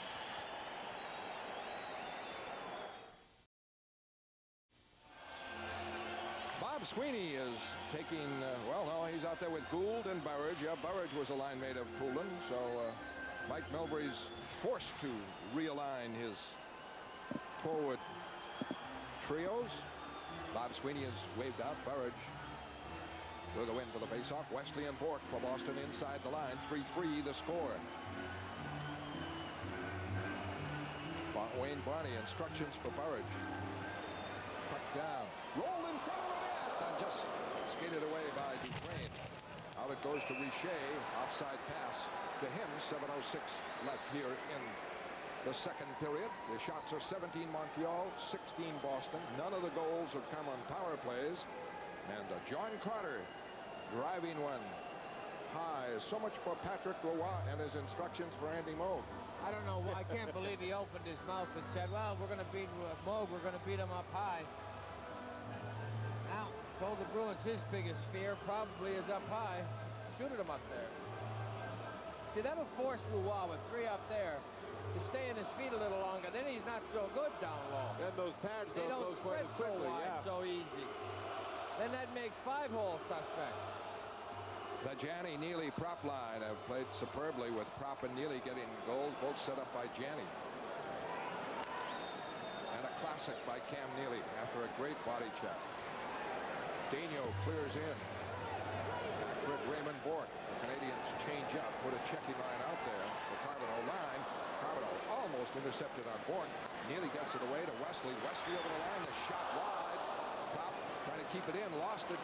Janney does keep it in, and now it's cleared away by the Canadians. Wesley with it. Bourque. Going for him was Chelios. Didn't quite get him, but boy, he was ready to line Ray Bourque up. Bourque just spotted him. Neely starts it back with Bourque. 3-3 the score, 6:20 left, second period. Janney, quick pass, Prop over the line, Neely, 2-on-1, Neely, and shot, save, Roy! Beautiful quick play, Janney to Prop to Neely, and Roy made the stop. There's what we were talking about. He didn't know whether to go down and spread him or not. Neely had to go up with a diving defenseman. Could have rattled him a little bit. Prop's got a bouncing puck, palms it, slides it over to Neely. Roy top of the crease, shuffling his legs back. Neely went blocker. He just got a blocker on it. Nice save by Roy. Wow, what talent. What an awesome talent. 28 and 17, 28 goals, 17 assists for Cam Neely. He takes the face-off. This line has performed superbly for Boston. Janney, Neely, Prop in a 3-3 game where the Bruins have lost. Alan Peterson kicked out, high stick. Dave Poulin, shoulder injury. The draw back for Daniel. Around the boards, Lemieux. Broken up by Neely. Kept in by Prop. Prop knocked down from behind on the boards. Took a heavy hit there. Slow to get up. Brian Prop. Daniel knew it too, Fred. He was trying to look for someplace to hide as Cam Neely skated over. He thought Neely was going to retaliate. Cam was just coming over to ask Ron Hogarth, Ronnie, you're standing right there. How could you not call that one? Oh, boy. Right there. Neely's got his head down, gets stripped a little bit. Prop curls. What's that? That is board checking. I don't know. Boy. Daniel with it. Just under 6 minutes left in the second period. 3-3 the score. 3 times the Bruins have come from behind. Don Sweeney trying to come out. Not much room on the boards. Dufresne to Daniel. And the clear in. Around the boards. Kept in now. Left point Walder's shot is deflected wide. Out comes Prop. Intercepted by Smith. Smith broken up by Don Sweeney. Gets it to Janney. He's onside. He's over the line. Looking for Neely. Couldn't get it to him in front. It was blocked. Kept in by Neely now. Looking for Prop. And it's cleared away. Back for it, Wesley and Lemieux. Oh, there's the extra hit by Lemieux. But not hard enough. And 5:11 left. Icing against Montreal. Ron isn't going to send them both, is he? Not going to send anybody. No, I think he is. No, he ain't. He went over there and gave 2 thumbs. Well, it was gentle enough. But it was after the whistle and after he had lost the race for the puck on icing. The word on Dave Poulin, he was hit on the right side of the neck, and he stretched the nerves in his shoulder on that right side. No indication as to how long he's gone, but that does not sound like it's a one-day deal. Let's hope that it is. You know how thing that just 24 hours will help. anyone who's ever like turned quick, Yeah, and you get like that a burn. shocking nerve goes down your arm. Yeah. Let's just hope it's something that recovers. It bounces back quick. Ice and treatment. See what happens. For the Canadians, McPhee, Richer, and Corson, their goal scorers. For Boston, Prop, Neely, and Carter face off now to the left of Roy. Shots are even, 17 apiece. Carpenter out there with Christian and Carter. Bourque and Galley. The draw deep for Svoboda. Works it up and out with help from Richer. Richer over the line. Drop pass. Shot. Beautiful save there on the shot by Corson. Into Corson from Richer. Puts it in front. Taken down. Carter able to clear it out. Heavy pressure by this line set up by Richer and by Corson. Beautiful stop on Corson. Richer comes away again over the line. Hit by Galley. Not cleared out. Desjardins pass blocked. Bruins trying to break. Overskated. Scruton gets it. This would be the big line for the Canadians, and they have been in this game. In scoring, Desjardins back. Long shot. Right path save. A tricky hopper. Cleared around the boards and out by Boston. 4:20 left in the second period. The teams have been alternating, putting pressure at one end or the other. Here comes McPhee. Bob Sweeney checking him. He works it in, and Moog makes the stop. The net dislodged. And talk about strength. McPhee had it there for a scoring bid, and Moog the save. Hey, tune in to NESN Tuesday night at 10:30 as our coverage of college baseball 90 continues with the Arkansas Razorbacks taking to the field against the Oklahoma State Cowboys. NESN keeps you up on all the top teams in the nation as they go head-to-head on their way to the College World Series. If you love baseball, stay with NESN, where you'll see the very best Tuesday night at 10:30. Boy, Mike McPhee. He looks like Jean Beliveau when he comes into this building, Derek. He just plays above the norm that he normally plays. Yeah, I wouldn't put him in the Beliveau category, but well, you know what I'm saying, though. I mean, elsewhere he's Mike McPhee. He comes in here and he might as well be he's very Andre tough Richard on the puck. He hangs there, fights. Good focus on the puck. When he drives to the net, you got your hands full. Was there any team when you played that you just seemed to play better against than any other team? Yeah, you tend to like them when you're focused, building a nice... Ludwig, a shot. Saved by Moog, and it knocked him down. It had that steam on it. Wesley forced to clear it out. Tipped up by Byers into the Montreal zone, and Wesley was rattled by a Ewan hit. Slow to get up, Wesley.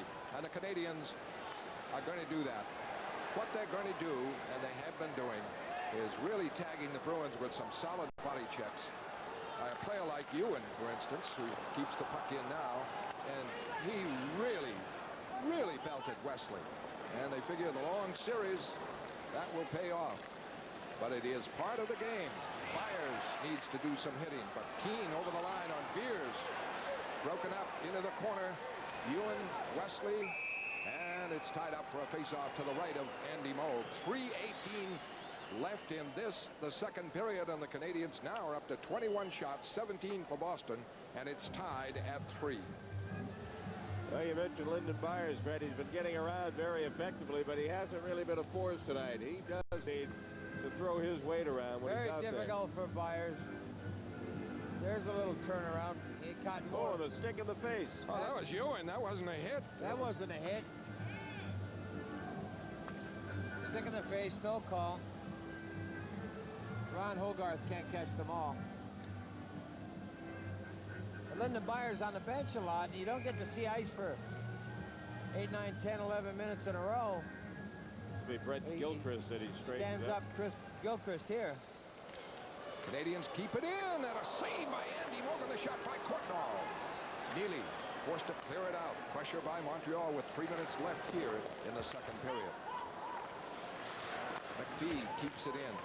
Behind the net, Don Sweeney striding out with Prop. Again, he's forced to clear it out, and Daniel. Courtnall broken up. Galley in the center ice. Stolen by Neely, can't capitalize on it. Christian is at center with Neely and Prop. Not Janney now. Bruins take down a man, and Christian starts it away to Prop. Prop drops it for Don Sweeney over the line. Going deep. Going on Daniel. Puts it in front. Neely can't get the shot away as he's knocked down. Puck back in the center ice, and back to cover is Brian Prop. Well, they try to set up Neely in front. Beers clears it over the line. It is stopped by Dufresne. 2:20 left in the second period. This will be icing. And Beers back for it. And a face-off in the Montreal end. And generally, the teams have alternated and putting pressure on at one end or the other, sustaining it for a while, and John Carter tied it up on a great rush out by Ray Bourque. Cam Neely all alone in front there. Nice little move by Don Sweeney. He goes wide. He looks, he waits. Now he knows he's got Neely out there. Nice sliding pass. No interference from Patrick Roy. There's tripping. You got McPhee just stuck his knee behind Neely's. No call. And a face-off now to the right of Roy. Neely is out there with Carter and Janney, Wesley and Beers.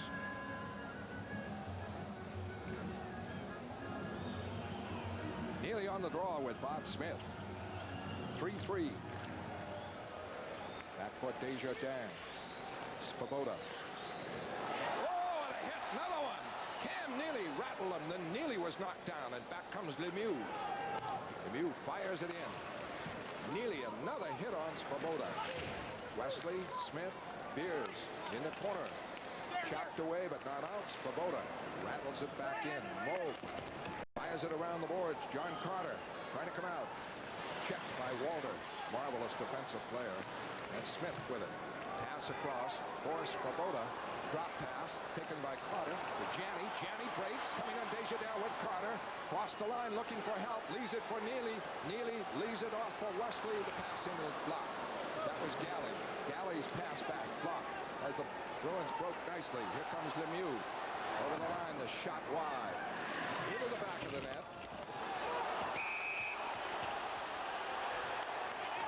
Bourque and Lemieux going at it. And if Lemieux can take Bourque out, he'll get a star in the helmet from Pat Burns, the coach. As that, you have to pin it on Hogarth. He's got to look for the puck there. Moog made the signal that's into the net. He's not going on Moog's signal. But then that created all the hassle. The puck was lodged in the back of the net at the side. And Hogarth took a long time before the whistle. Watch Cam Neely. Going to line up Peter Svoboda. He wants a little slide move here. He thinks he's going to drag it by Neely. Big mistake.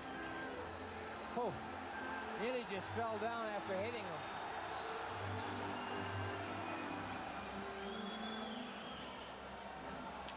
And a hassle now, and 1:16 left in the period.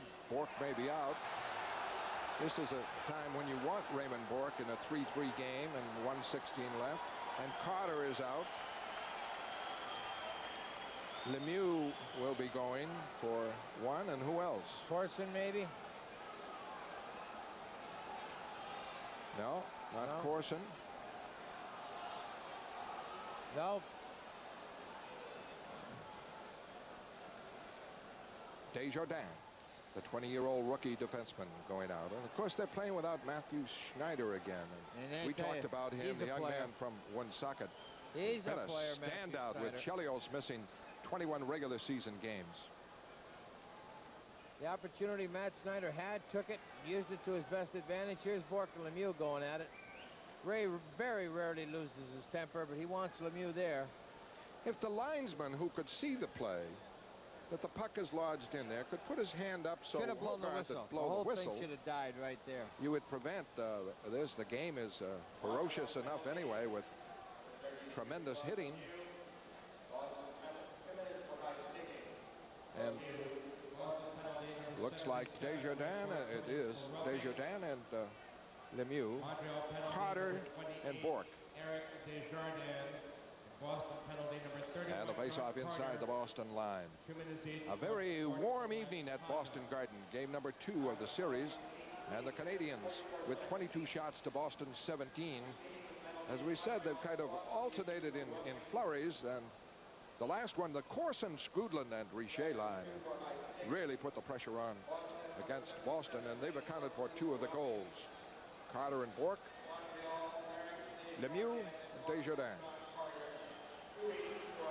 And Pat Burns going with that Skrudland line. Corson and Richer. Bobby Gould for Boston. Gets the draw. Galley intercepted. Skrudland.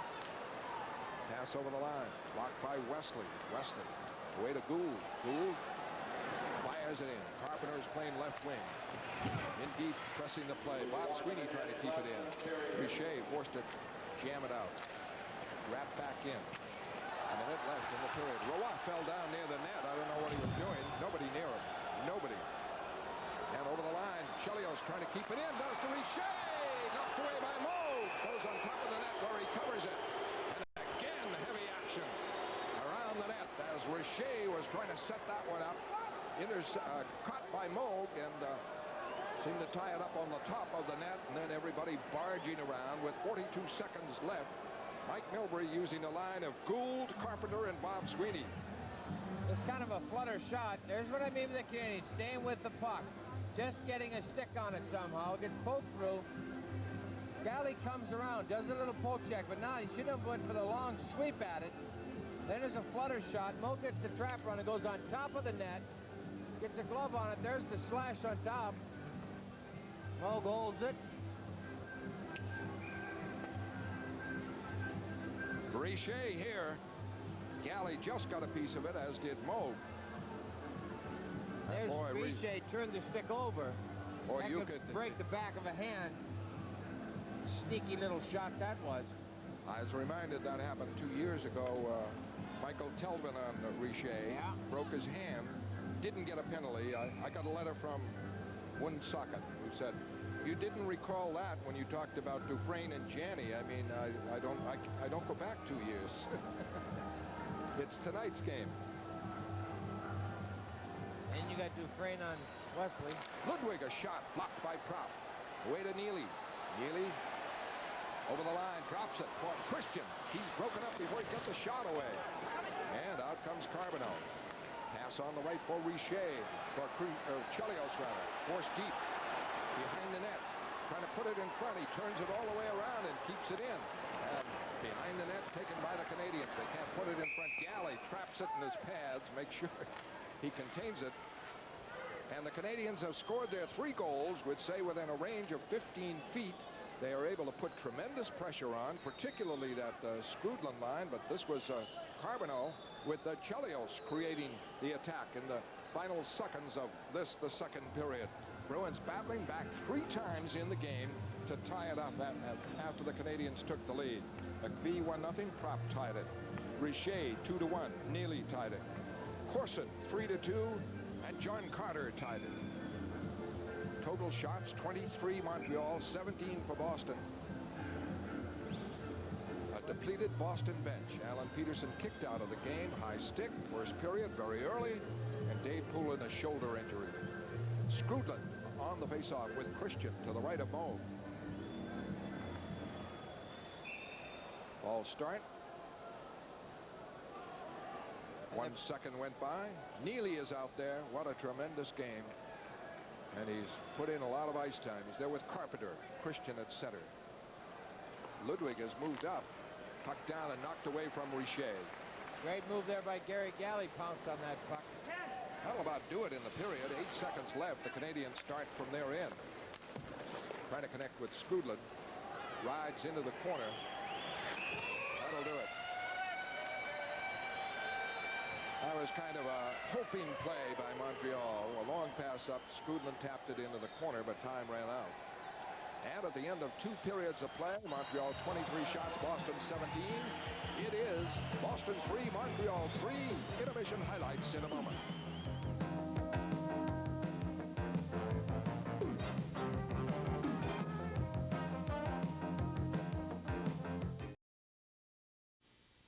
All right, Tommy, thank you. 20 minutes of hockey in regulation. I mean, this may sound as an understatement, Derek, but the Bruins have been playing catch-up all night long. I think it's vital they get the next goal. They come back each time, but how many times in playoff hockey against Montreal and a goaltender like Roy can you keep coming back? I think it's most important for Boston to be the one to score the next goal. Well, it's definitely would be nice. I mean, it's not the end of the world, but let's get Stanley Dudes. It's something that the Bruins, that trend changes. Exactly. Yeah, things then. I mean, they will have put together 2 goals. Montreal, for the first time tonight, will have to play catch-up. Got to say hello to Mike Tenney on his birthday. Al Nelson. Hello to Mary Beth and Jenny from Dan Davis and McGoldrick. And a happy birthday to Nancy Rennie. Good. The Boston, Bob Sweeney out there with Burridge and Gould. And for the Canadians, Scoodlin, Corson, Richer. They've been the combination throughout the series. Playing their best now. Ludwig wraps it in. 3-3 to score just underway. Scoodlin broken up by Burridge. Burridge broken up in turn. Kept in by Richer, and he's broken up. And out now comes Gould with Burridge. Gould over the line. Going deep. Hit by Ludwig. Ooh, a painful hit there. Ludwig, a top guy out of the University of North Dakota and a veteran. Lead now for Richer. Richer onside. Just checked from behind by Galley. And the follow-up by Ludwig. Able to keep it in. Stefan Richer went in hard on the boards with his ankle. Can't put weight on it. Can't get up. I hope he's all right. He went in awful hard. Could you say that with a little more sincerity? Yeah, really. Would you repeat that line again, Derek? I don't want to. I hope he's all right. I hope he's all right. Oh, that's where the accent goes on that word. No, that's unfortunate. He was driving to the net. Gary Galley goes. Great play to get in there. Good outside speed on Richer. Galley goes for the puck. Didn't get it either. Did not get it. No, I'm There's the surprised left there wasn't leg a call. and the knee. I don't know. I am surprised that there wasn't a call. Right there, desperation. Now that is tripping. Ooh, that left leg. Couldn't get that left leg curled up in time. He has had a standout season for the Montreal Canadiens, Stefan Richer, and in the playoffs has scored a goal. He had 5 against Buffalo, was the standout there. A big gun on the line with Shane Corson and with Brian Scoodlin. And most teams in the Bruins tonight have to put checkers out against a player like Stefan Richer. Well, Pat Burns never looks happy, and I would imagine that scowl is a little deeper right now. Bruins are very fortunate not to be shorthanded right now. Well, he's on it. I don't know if it's weight bearing very well at this point. We said injuries will play such a big part in this series, both teams being equal. I don't think it is weight bearing, Derek, because he's putting most of that weight on that right skate. A little ginger at this point. And he will go to the dressing room to be looked at. Stefan Richer, a 50-goal scorer on his record.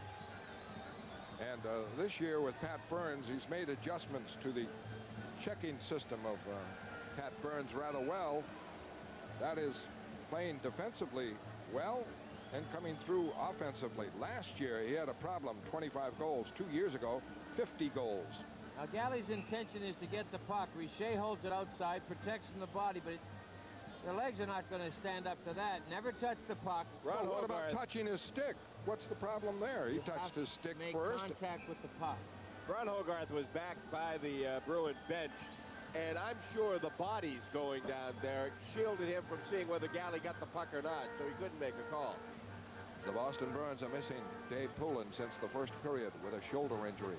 Stefan Richer out of the Montreal lineup now as Portnoy goes to right wing.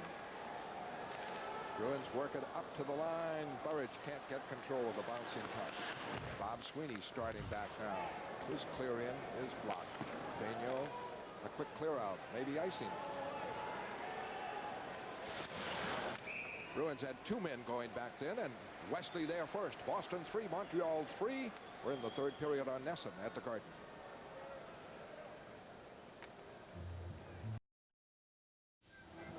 Now the faceoff coming up now to the left over a while. Neely on the draw. Gianni and Propp out there. This line is played superbly. Neely and Propp have goals. Gianni 2 assists. 3-3. The draw won by Scoodlin. Iced again by Montreal. How about that? 2 of them were here. Face off in the Montreal end. Well, Monday night at 9, be sure to tune in to NESN for the $300,000 WCT Men's World Doubles Championship Tournament. That comes your way from the Moody Coliseum in Dallas, Texas.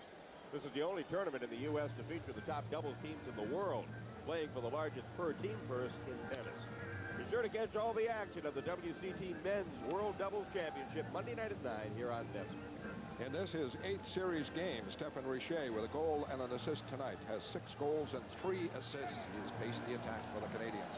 The draw won by Neely, but away from Bourque, and Bourque has to chase it now. And Mike McPhee, who scored the first goal of the game, pursues.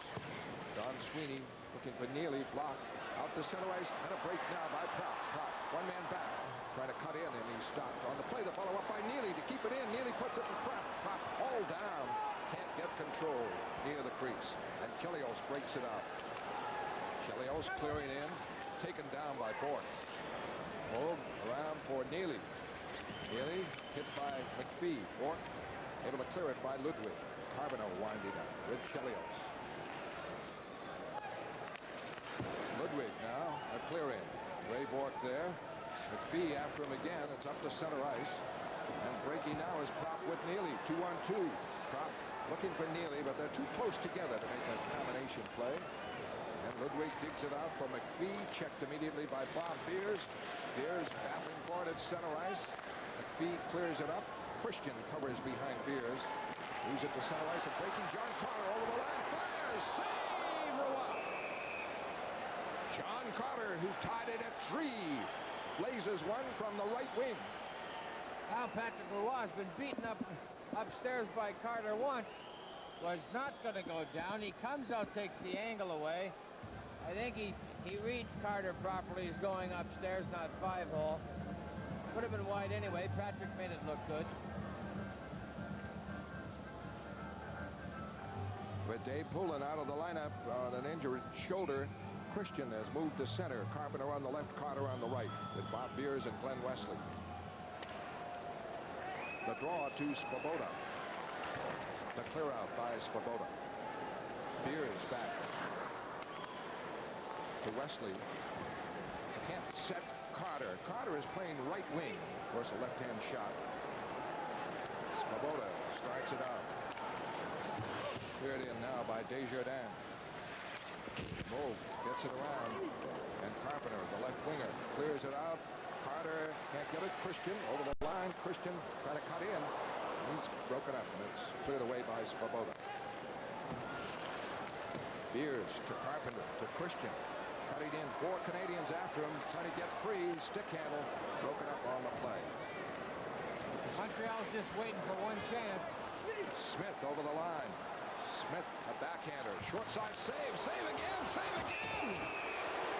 On a drive in by Mike Keane. As Smith put it in front. 2 saves by Andy Moog. 3-3 the score. 3rd period on NESN at the Garden.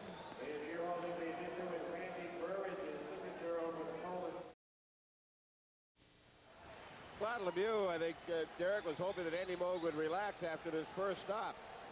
99% of the times you do. Claude Lemieux, tenacious, stays with it. Andy has to quick double shuffle his feet. A little soft shoe there to keep it out. Skrudland on the draw. Christian wins it for Galley. Galley in the center ice to Burridge, breaking with Bob Sweeney. Crisscrossing. Burridge over the line. The shot deflected high by Dufresne. Gilchrist now to around the boards, or rather Daniel around the boards. Puck bounces out the center ice to Corson. Corson clears it in. Courtnall has replaced Boucher at right wing on this line. Galley, the long clear out. Daniel checked. That Burridge can't set up a play with Gould. Gould gets it now. The shot is wide as he had one from 40 feet. Bob Sweeney in the corner, digging for it, trying to make the play. Checked on the boards. Gets away. Comes off the corner and can't get the shot away. Broke it up. And back comes Corson now with Courtnall. Bourque a hit on Courtnall. Corson in deep, loses to Bourque. Bourque up the board softly for Gould. Gould checked by Courtnall. Now gets it to Bob Sweeney. The clear out. Boston wants a line change, and it's an offside pass for Montreal, so they can get the change. 15:43 left here in period number 3. 3-3 the score. Randy Burns trying to shake out the cobwebs. I thought Donald Dufresne came in with an elbow to the head, Derek. Awfully high. Watch this. That's what Burge is. Boom. There's the elbow right there. That wasn't the helmet he caught the elbow on. That was the right side of the face. Same Donald Dufresne who came in late high on Craig Janney in Montreal. to separate his shoulder. Look at this. Burge is furious with the Montreal bench, especially Dufresne. Here's the hit for kind of returning the favor. Russ Courtnall said, woo. Now, Ron Hogarth hasn't called anything this period, and there have been some cheapies. That's the trend, and we've seen that throughout the playoffs. Montreal with 26 shots, Boston 18. We're tied at 3, third period, 15:41 left in regulation. Chelios works it in with Keane. McPhee hustles in. Moog around for Prop. Well, Bruins trying to start it out. Don Sweeney. Way to Janney. Janney looking for Neely. Bounces over the line. On the boards. Neely check. Janney follows up. Beers keeps it in. In deep for Janney. Janney can't center it. Hit by Chelios. McPhee gets it around to Keane. Canadians. Keane coming out. Off for Ludwig. Back for Keane. Rolls it in wide. Bob Beers there. Dropped it off for Don Sweeney. Kept in by Chelios, though, and he fires one, deflected wide. Beers going for it. Oh, he's hit. But took the hit from 2 Canadians. Canadians have done a lot of that, sandwiching. Rushing Don Sweeney over the line. Hit by Carbonneau as he drives it in, and Mike Milbury makes a change. 3-3 the score, third period. Icing maybe. Oh, they wave it off. Moog gets it up to Bork. Bork out for Carter, a right winger. He's played everywhere for Boston. Carpenter rolls it in. Svoboda there. Chased by Christian. Checked by Christian. Carter goes in the corner. Battling for it. Carter trying to get a handle to it. Still battling. Comes off the corner with it. Stops, cuts away from Svoboda. John Carter. Broken up now. Svoboda clears it up to Gilchrist. Canadians break. 3-on-2. At the play broken up by Wesley for Carpenter. Carpenter over the line. Shot missed short side. Plenty on that one. Carter holds it in, and this got to be a tied group. Carpenter is hauled down on the play. And the Canadians, Bob Smith coming out. Gets it up on the right. Over the line is Gilchrist. Lemieux trying to cut in. Taken down by Wesley. A pile-up in the corner and a face-off called. Warm night here at the Garden. 13:42 left.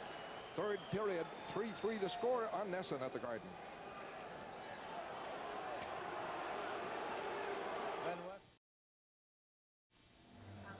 This game growing increasingly chippy and cheap. Here's Beers getting a double hit from Keane and McPhee. Skrudland out now with Corson and Courtnall. Daigneault and Dufresne. 3-3 the score. Ray Bork. Christian, they tip it out all the way down to Roy. Winding up is J.J. Daigneault. 13:29 left in the third period. Got to pick up Courtnall. Courtnall ran out of skating room. Stopped on the pass by Galley. Galley up for Byers. Hit from behind by Skrudland. Well, let's see what this action is. I don't know how he could give them both penalties. That looked like a cross-check by Byers after Skrudland tried to line him up. And they're both good to go. Skrudland definitely tried to line up Lyndon Byers, and Lyndon saw him out of the corner of his eye and just kind of stepped aside. Here it comes. Skrudland could get charging. There's the punch. That's well, we got him across the back of the head, but I don't think Hogarth saw that, Derek. He had his back turned then. He was trying to get out of the way of the collision. A little peripheral vision. Yeah. Charging. Like in the back of his head. Penalty number 34. Lyndon Byers, 2 minutes for cross-checking. Time of the penalty, 6 minutes. Yeah, the arm wasn't up. The arm wasn't up. Well, he was turning. No, he was turning. No, he wasn't going to get it up that quick. Byers cross-checking. Skrudland for charging. 6:45. Sally Quinlan, who retired from the LPGA Tour, going to have that charity tournament again. Blue Rock. Bob Miller, the pro there, is in charge of it. August 6th, bringing down 16 members from the LPGA Tour, including Pat Bradley. Steal by Neely over the line. Broken up by Daigneault. Neely has played a terrific game with his body checking, goal scoring, playmaking. Dufresne clears it in. Back is Raymond Bork, who set up the Carter tying goal.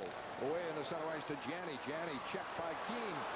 One hands it off into the corner. Prop going for it. Chelios checks him. Neely barges in, and Chelios comes out with it. 4 Canadians moving on the attack. And behind the play, Neely ready to go with McPhee. They are separated. Ron Finn, who's 49 years young, and the veteran. He's officiated more games as a linesman than anybody else. And, that was a little bit. I wouldn't step in there. That was a break for no. I wouldn't be too proud of stepping in those two. But that was a break for the Bruins there. Canadians are coming out 4-on-2 when that altercation took place. Here it pops loose. Neely's in too deep. He knocks Prop off the puck, and Chelios comes out with it. Now they're in deep. Now there's a little left cuff there by Neely. And that's great work by the linesman. Step in there. No need to have those two toe-to-toe and have Neely cut a hand or something. And June 22nd, there's going to be a golf tournament too around Hill. Penguin Invitational will be a fun one at the Cape. Teams are at full strength. John Bice is at right wing now. Rookie out of the University of Wisconsin. He's on with Janney and Prop. Icing on this. We've seen a lot of icing. It would be nice if the Bruins could start winning a majority of the faceoffs, Derek. I think that's what it's got to boil down to. You got to start winning the draws, get possession, especially in Montreal's end of the building. Who's going to take it? Janney will have to take it. Well, Bice Not was that a he is the centerman in worst. Wisconsin. Oh, that's right. John Bice was a centerman, but mostly a right winger at the University of Wisconsin. But that's academic. The change-up by Mike Milbury. Bob Sweeney with Gould on the right, Burridge on the left, Bob Beers and Glenn Wesley. 12:24 left, third period, 3-3. Carbonneau, Bob Sweeney. Carbonneau wins it for Chelios. Norris Trophy winner, defenseman starting out with Ludwig. Pass stop. Bob Sweeney gets it. Lead for Burridge. He's broken up from behind. Comes back and gets it. Away from Lemieux to Gould. Gould in deep. Checked by Ludwig. Jammed up. Whistle. Dave Shea, NHL update. All right, Fred, only one other game going on tonight. That, of course, the Patrick Division Finals. And look at this in the second period. The Washington Capitals leading the Rangers at Madison Square 2-1. Ridley and Druce, the goal scorers for Washington. Kelly Kissio has the Ranger goal. This update has been brought to you by Budweiser. And the face-off now to the right of Patrick Roy. 26 shots for the Canadians, and for Boston, 18. Stephane Richer is back on the bench, probably got taped. That means 1 shot for Boston in the third period and 3 for Montreal.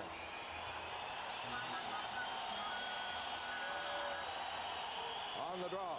It goes to Burridge. Back for Beers. Beers a shot.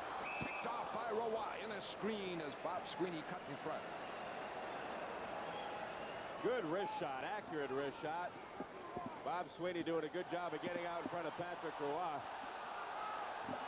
There it is. Nice little release here. Didn't waste any time. Would have been wide, but right idea. Get a little traffic out in front of Roy. Well, when it comes at that speed, it's a lot easier to tip. Bob Sweeney takes a swipe at it. Just no luck. And a face-off now to the left of Roy. Bob Smith against Bob Sweeney. Burridge and Gould, the diggers on the wings.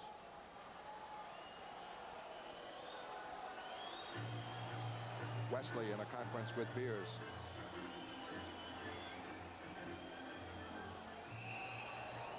And a false start. Bruins almost had control of that. Went to Gould, and he was trying to get it back to Beers.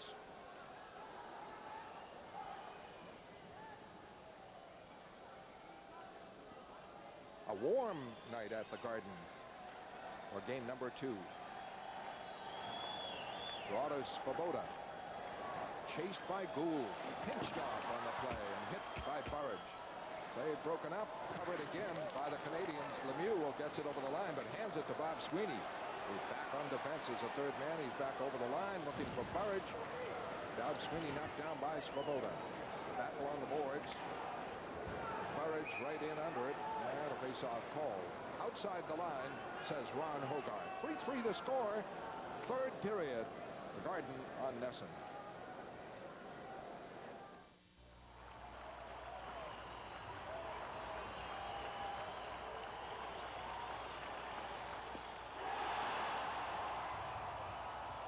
NESN has your ticket to more Red Sox action. On Tuesday, the Red Sox host the California Angels in the first of a 3-game series. Bob Kurtz will start the night off with Red Sox Digest at 7 and Game Time live at 7:30. This Tuesday, NESN is your ticket to Red Sox baseball.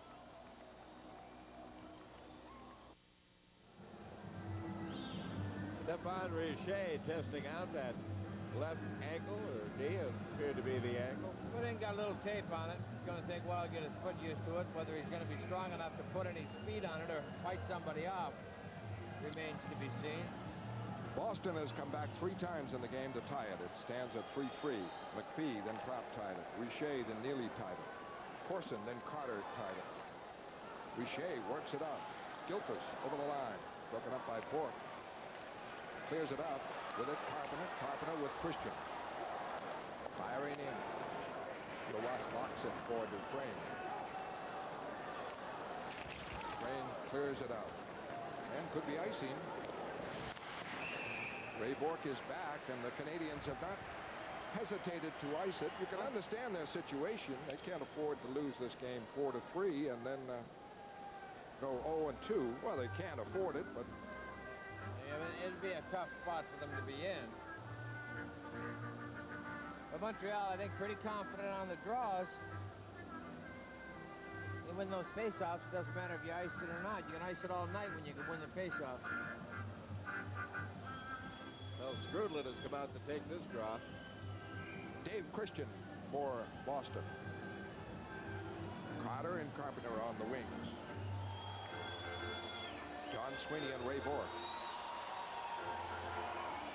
See Skrudlin. Now, Skrudlin's got the body already in there. He's in motion. He's supposed to put his stick down first. Wins it cleanly for Don Sweeney. Holds, shoot style, save, Roy. No rebound as Carpenter goes banging in and Dufresne after him. Good clean win. Dave Christian on the faceoff for Don Sweeney. And what the Bruins wanted, of course, is a rebound, and Carpenter and Dufresne are going out. There's Christian, plays the stick. Now it's back behind Sweeney. Tees it up. There's would have been the time to shoot it, but Roy didn't see him. Then he waited, everybody cleared away so Roy could see it. Bobby Carpenter and Donald Dufresne both going off, probably for high sticking. There's Carpenter. High sticking is the call right there. Bobby Carpenter tried to get in and crowd Patrick Roy. A lot of matching penalties. Ooh, that puck bounced in just off the side of the net after the faceoff. The Canadians work it out, and Ray Bork stops it. Pass up now to Carter. Wheels it in. He's on with Janney and Christian.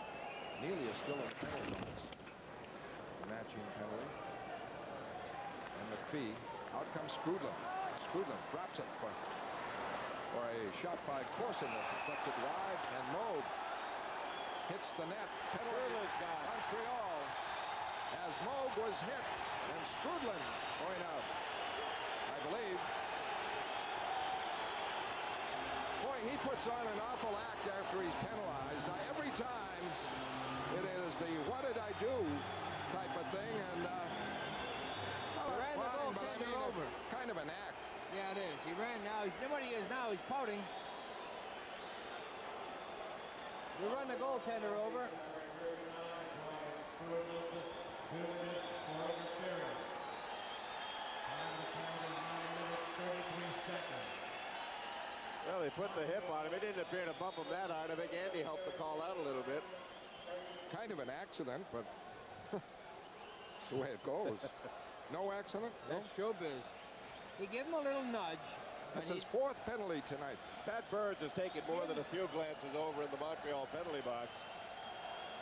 Pat, how happy is Pat Burns right now? And Skrudland was involved when Al Peterson high-sticked him, caught him, and was kicked out of the game early in the game. Bruins go on a power play with 10:27 left, third period. 3-3 the score. Neely out there with Janney and Propp, Wesley and Bork. Carbonneau and Keene. Cam Neely should. Gilbert says the penalty should be outside since Skrudland forced the whistle. And he's right. He's right. It wasn't there, though, but Wesley gets it. And the Bruins get it in the Canadian zone. Going for it, Janney. Janney to Propp. Around the corner for Neely. Neely flipping it back. Wesley kept it in, lost it. And breaking out is Keene. Wesley pulls him down. No call. Back comes Bork. Janney, 3-on-2. Off for Janney. Behind him. Janney for Wesley. Trying to keep it in. Broke it up by Carbonneau. Oh, Keene almost broke away. And was pulled down from behind by Wesley. Carbonneau trying to clear it out. Deflects into the stands. Had a face-off call. 9:49 left, third period, 1:23 left, and Pat Burns wanted a call on Wesley, who took down Mike Keene. Let's see if Mike Keene loses his balance. Right there, he tried to cut in on Wesley. He was leading. Right. but that would be so easy to call. Oh, sure would. Right there, he's already fallen before Wesley makes contact.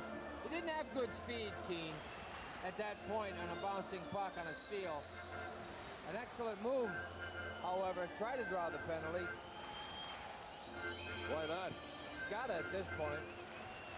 For Boston, Christian at center with Propp and Neely. Wesley and Bork. 1:23 left on the power play.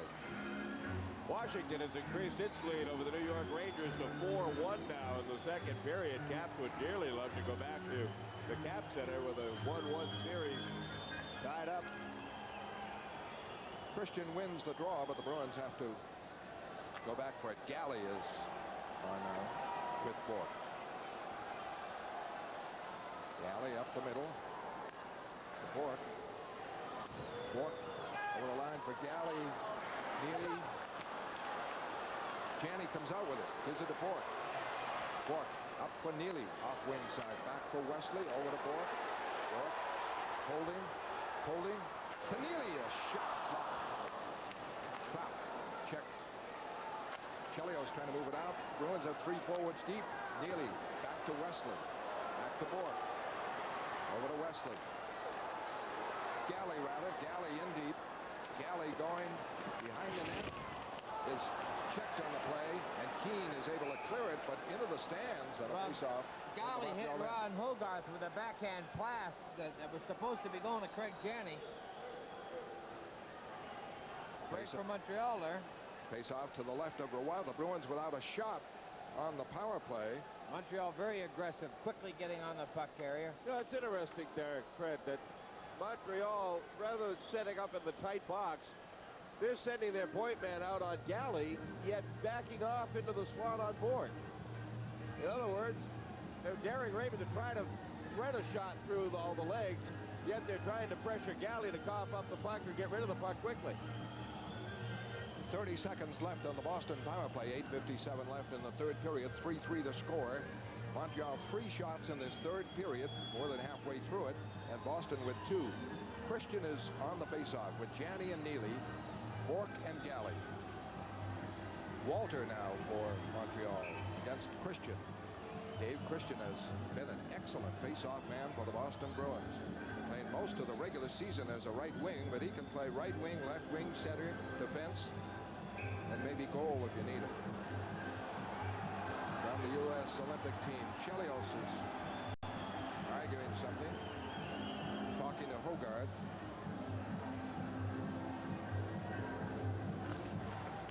And the draw goes to Chelios. Walter winning it. Galley able to keep it in. Kicks it up. They set a hand pass to Neely. As Galley blocked it. And well, that was a good call. Gary Galley wisely did. He held it. He had it in his hands. He knew it. He shoveled it forward. He waited to get hit. When he was hit, controlled it and shoveled it forward. No team has scored a power play goal in this game. It is 3-3. McPhee, Richer, Corson from Montreal, And for Boston, Propp, Neely, and Carter, and Ray Janney with 2 assists. Gilchrist, the penalty killer now, with McPhee.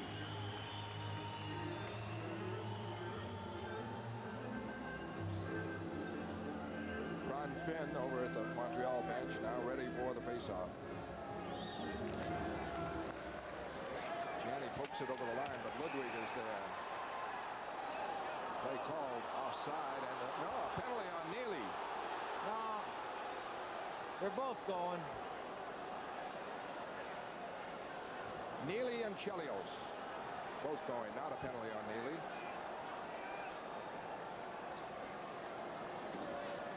And 19 seconds left on the power play. Here the puck goes in. Chelios up high, punches Neely right there, top left of your screen. Neely just wrestles him, throws him down. He throws people around like they're rag dolls. Yeah. Amazing. Chelios has some decent bulk to him. Keane, who he flipped around before, on the smaller side. But Chelios has some size. Keane gives up a little in size, but Chelios, big boy. Still a power play for Boston. Christian now joined by Carter and Carpenter. Christian gets it over the line. Now wheels around, back for Galley, across for Bork. Bork holding. Over to Galley. Galley in. Too hard for Carter. Couldn't get it. Desjardins drops it around the boards. Gilchrist there, checked by Galley. Gilchrist knocked down. Bruins get it. Closing. Shot to save. Short side as Carter tried to move in. He has scored a goal. Big bid by John Carter. The penalty is up. Carter in the corner again. Knocked down on the play by Skrudland, who's out of the penalty box. Christian keeps it in. Carpenter for Galley. Shot deflected wide. Desjardins. A quick clear. Doesn't go out. Bork keeps it in. Christian with Carter, who's lost his helmet. Christian digs for it. Check. Bork at the point. Kept it in. Cleared it in deep. Roy there. Roy able to clear it up the boards to Skrudland. Force back. Bork steals again. Galley for Carter. Carter back for Galley. A shot. Blocked in front. And no rebound for Carpenter, who knocked down Svoboda after making a bid for the rebound that was covered by Roy. Well, should there be a Game 5, NESN will have your ticket to the action between the Bruins and the Canadiens next Friday night at 7:30. Tom Larson will have Bruins Digest for you at 7. Then at 7:30, it'll be Game 5, if necessary, between the Bruins and the Canadiens right here on NESN. Of course, the only way there would be a Game 5 is if the Bruins sweep. Are you taking any odds on that?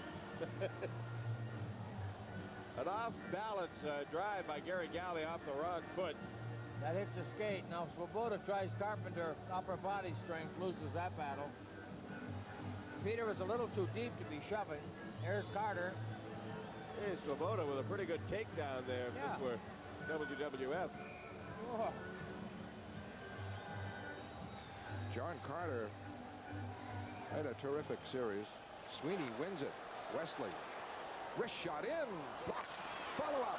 Deflected high as the Bruins moved in trying to get it. Bob Sweeney and Burridge there deflected into the stands as they cover in front of Patrick Roy. Good pressure by Boston. Good forehand win on that faceoff by Bob Sweeney. Set that up. The Canadiens with 3 shots in this period, and the Bruins now with 4. Just about what you'd expect.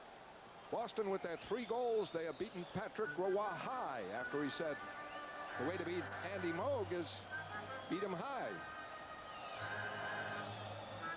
Sweeney and Skrudland. Bob Sweeney. Back for Wesley. Wesley cuts in. Moving in deep. Checked down by Dufresne. Burridge in to get it. Behind the net. Trying to get open. Slides it in front, but intercepted, and Corson breaks it out. Corson over the line, stopped by Beers. Knocked down by Bob Beers. Strong play by the rookie, but he loses now to Skrudland. Skrudland. Richer save, score on the rebound by Richer. Richer back in action, puts in his own rebound. 4-3 Montreal. Great stop by Andy Moog on the initial shot, but Richer, as McPhee did earlier, just stayed with the puck. Another goal crease goal Bob Beers got it here. Now flip it out. He tries to carry it out. He gets hooked. No call. A dump pass into Richer. The quick save by Moog. Richer does not quit on the rebound. A one-hander.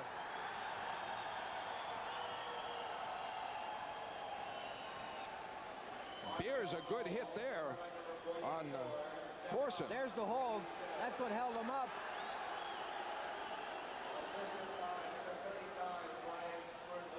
Scrudlin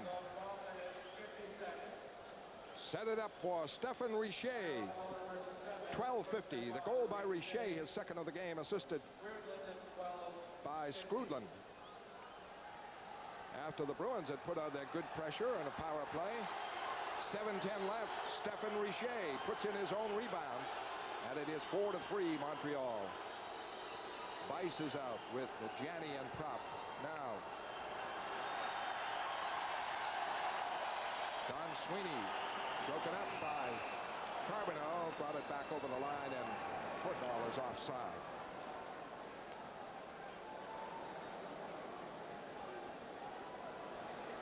Well, let's take a look at it once again. The Canadiens have done a great job of capitalizing around the net. Beautiful little dump feed for Richer. First one stopped, and look at Richer just reach back and flick it. That's a goal scorer.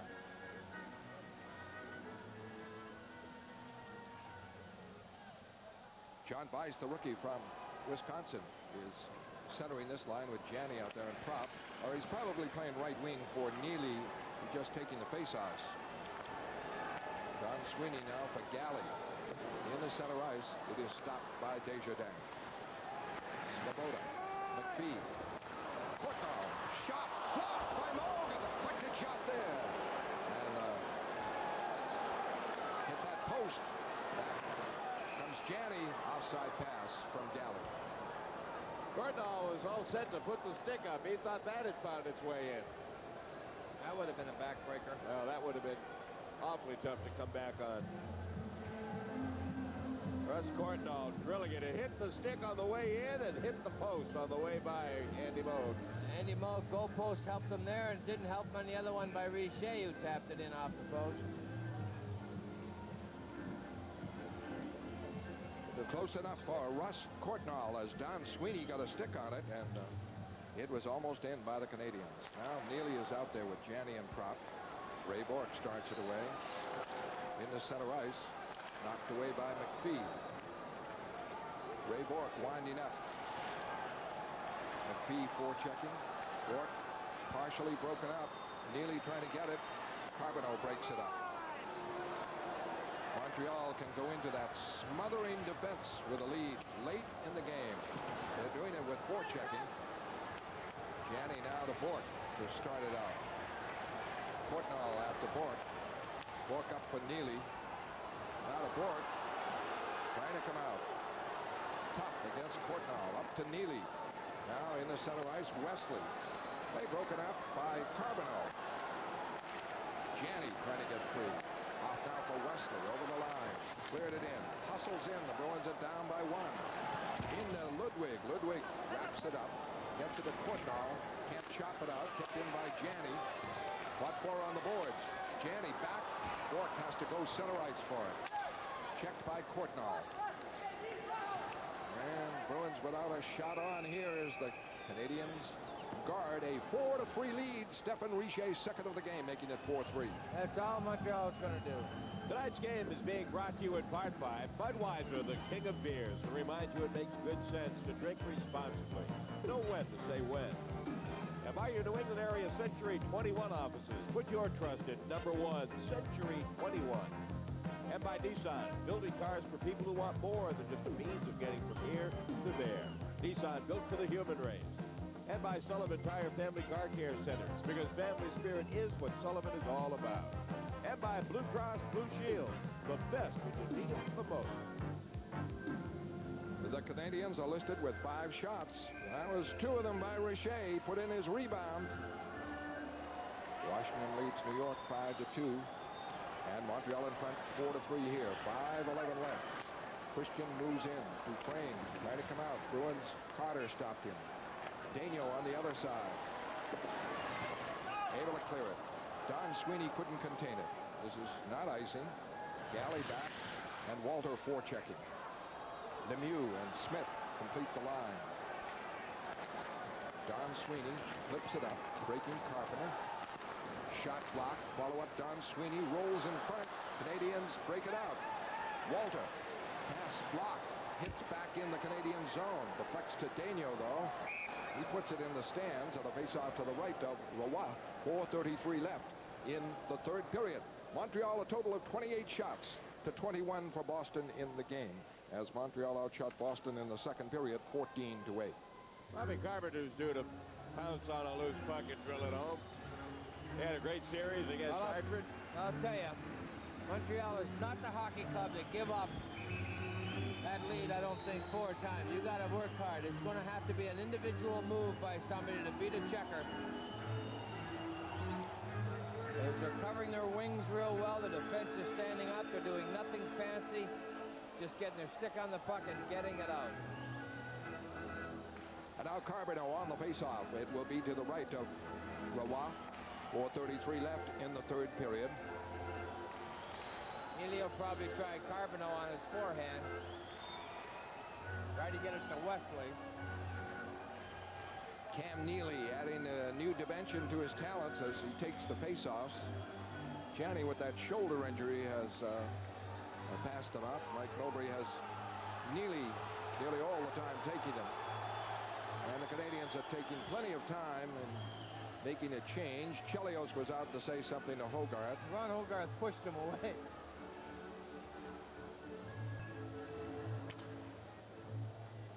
Neely and Carbonneau on the faceoff. Carbonneau wins it. And the Canadians work it around and out. That was Dufresne. Wesley is jammed up, can't get free. Batted back in the Boston zone. Bruins without a shot on Roy after Richer put the Canadians in front. Gianni is stopped solidly by McPhee. Courtnall wheels it over the Boston line. A smothering defense. Back comes Wesley. Wesley falls down. Fort follows up. Fort over the line for Gianni. Gianni moving in for Fort. Fort going deep in the corner. Puts it in front. Deflected wide as Gianni cut in front. Prop pokes it in front. Covered by the Canadians. A clear out. Breaking out Courtnall. A backhander and a save by Andy Moe. Good rush by Courtnall. Galley against McPhee. Checked by McPhee. And Fort around the boards looking for Neely. Now to Gianni. Gianni is broken up by Skrudland.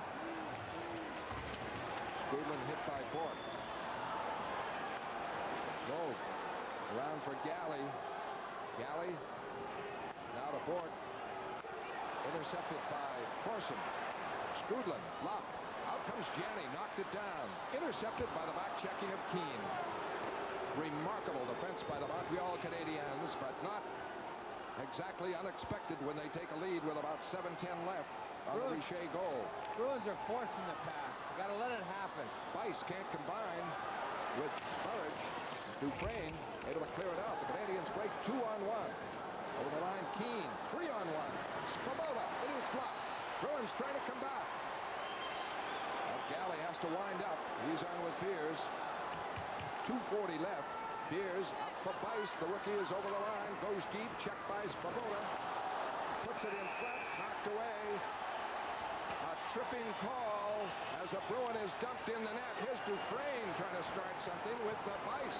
They know they're short-handed. Oh, try to get maybe a Bruins penalty. 2:32 left. It will be a power play for Boston as Burridge was spilled in the net. For the Canadians, interference is the call. Out goes Dufresne. Face-off in the Montreal zone. The Bruins, since Richer put Montreal in front, haven't had a shot on Roy. John Bice trying to go in deep. Right at the bottom of your screen, Burridge gets dumped. Not even subtle. Well, they've let that go a lot. Dufresne's got a legitimate argument. A lot of that's been going on. Call it now. Your team's up a goal. 2:32 left. Pat Burns got all over Ron Hogarth at the end of the first period. Ron hasn't done anything to improve Pat's disposition since. Boston has not had a power play goal, nor have the Canadians, as McPhee, Richer with 2, and Corson. Richer the go-ahead goal with 7:10 left. There are the power play stats. And we have 2:32 left. Regulation, 4-3 lead for Montreal. Dave Christian out for the faceoff with Prop and Neely, Janney, and Bork. So there are 4 forwards for Boston. Canadians, a shot by Neely, just went wide of the corner as he got it. Kept in by Neely. Neely in deep for Christian, try to put it in front. Fired by Chelios, blocked again, rolls to Bork. Bork fires in wide of Roy. Rebound, Prop trying to move it to Janney. But the play was to move it in deeper, keep the play in. Power play for Boston. Neely over the line, gains the line, leaves it for Janney. Janney wraps it back in for Neely, near the net. Goes behind the net, back for Bork. Bork over to Janney, playing the right point position. Janney cuts in deep, gives it back for Bork. Whole screen of players. Shot by Neely! Neely from Bork! A power play to tie it at 4! Can Neely shoot that puck?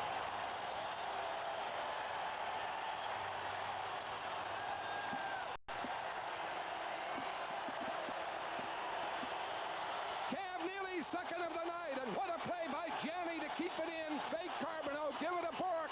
Bork to Neely, and he drilled it home. I have so much admiration for a player that can do that. It was something I never learned to do. Ray Bork's got it here. This is not a soft pass. Right there, timed it. Cam Neely, Patrick Roy never got the legs closed in. One time.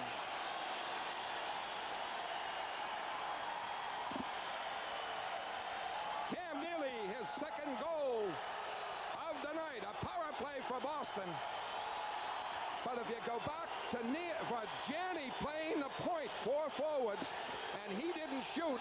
He drew Carbonneau away, made a great fake, and then put it back to Bork. When Carbonneau shaded Bork, Janney sprung to the inside. Carbonneau had to go back down to Janney. He waited and threw it back to his feet. An excellent play by Janney. Nice pass by Bork. Tremendous shot by Neely. Cam Neely. 1:49 left. Third period, 4-4. Lemieux over the line, blocked by Bork. Carpenter now to Wesley. Wesley to clear him. Svoboda back for it. Svoboda starts out. Up the middle, handed it to Bork. Bork back for Carpenter. Carpenter check, gets it again. Gould wraps it in. Dufresne clears it away. Neely from Bork and Janney. Janney has 3 assists. Gould clears it in. Moves it up on the corner. Tipped out in the center ice. Skrudland breaks. Shot deflected wide by Don Sweeney. Carpenter back. Break for Boston. Here's Gould over the line. 3 Canadians back. Fires. Bouncing shot deflected wide. Chelios with it. Chelios starts out. 55 seconds left. Third period. 4-4. Chelios overskates it. Now gets it over the line. Corson trying to move in. Puts it in front. Blocked. And out comes Christian. 40 seconds left. 3-on-2. Bork coming up. Over the line. Christian ridden off. The Canadians come back. Carbonneau gets it away for Corson. Corson back for Carbonneau. A shot. A save by Andy Moe. And the Bruins come back. Up and down. 4 Bruins going. Bork getting a return pass. Trying to move in with it. The play called offside. And what action here. Neely. A belt on Lemieux. He just creamed Lemieux, who went after him. Cam Neely with 2 goals and countless numbers of checks, hits, and Lemieux, everybody trying to provoke Cam Neely, taking off his game and out of the game. Cam Neely's getting very used to it at this point. And nobody molests Richer. Nobody. Nobody in Buffalo molests Housley. No. And Cam Neely has to score goals, make plays, handle the face-offs, Keep his temper. fight. Keep his temper. Fight, hit.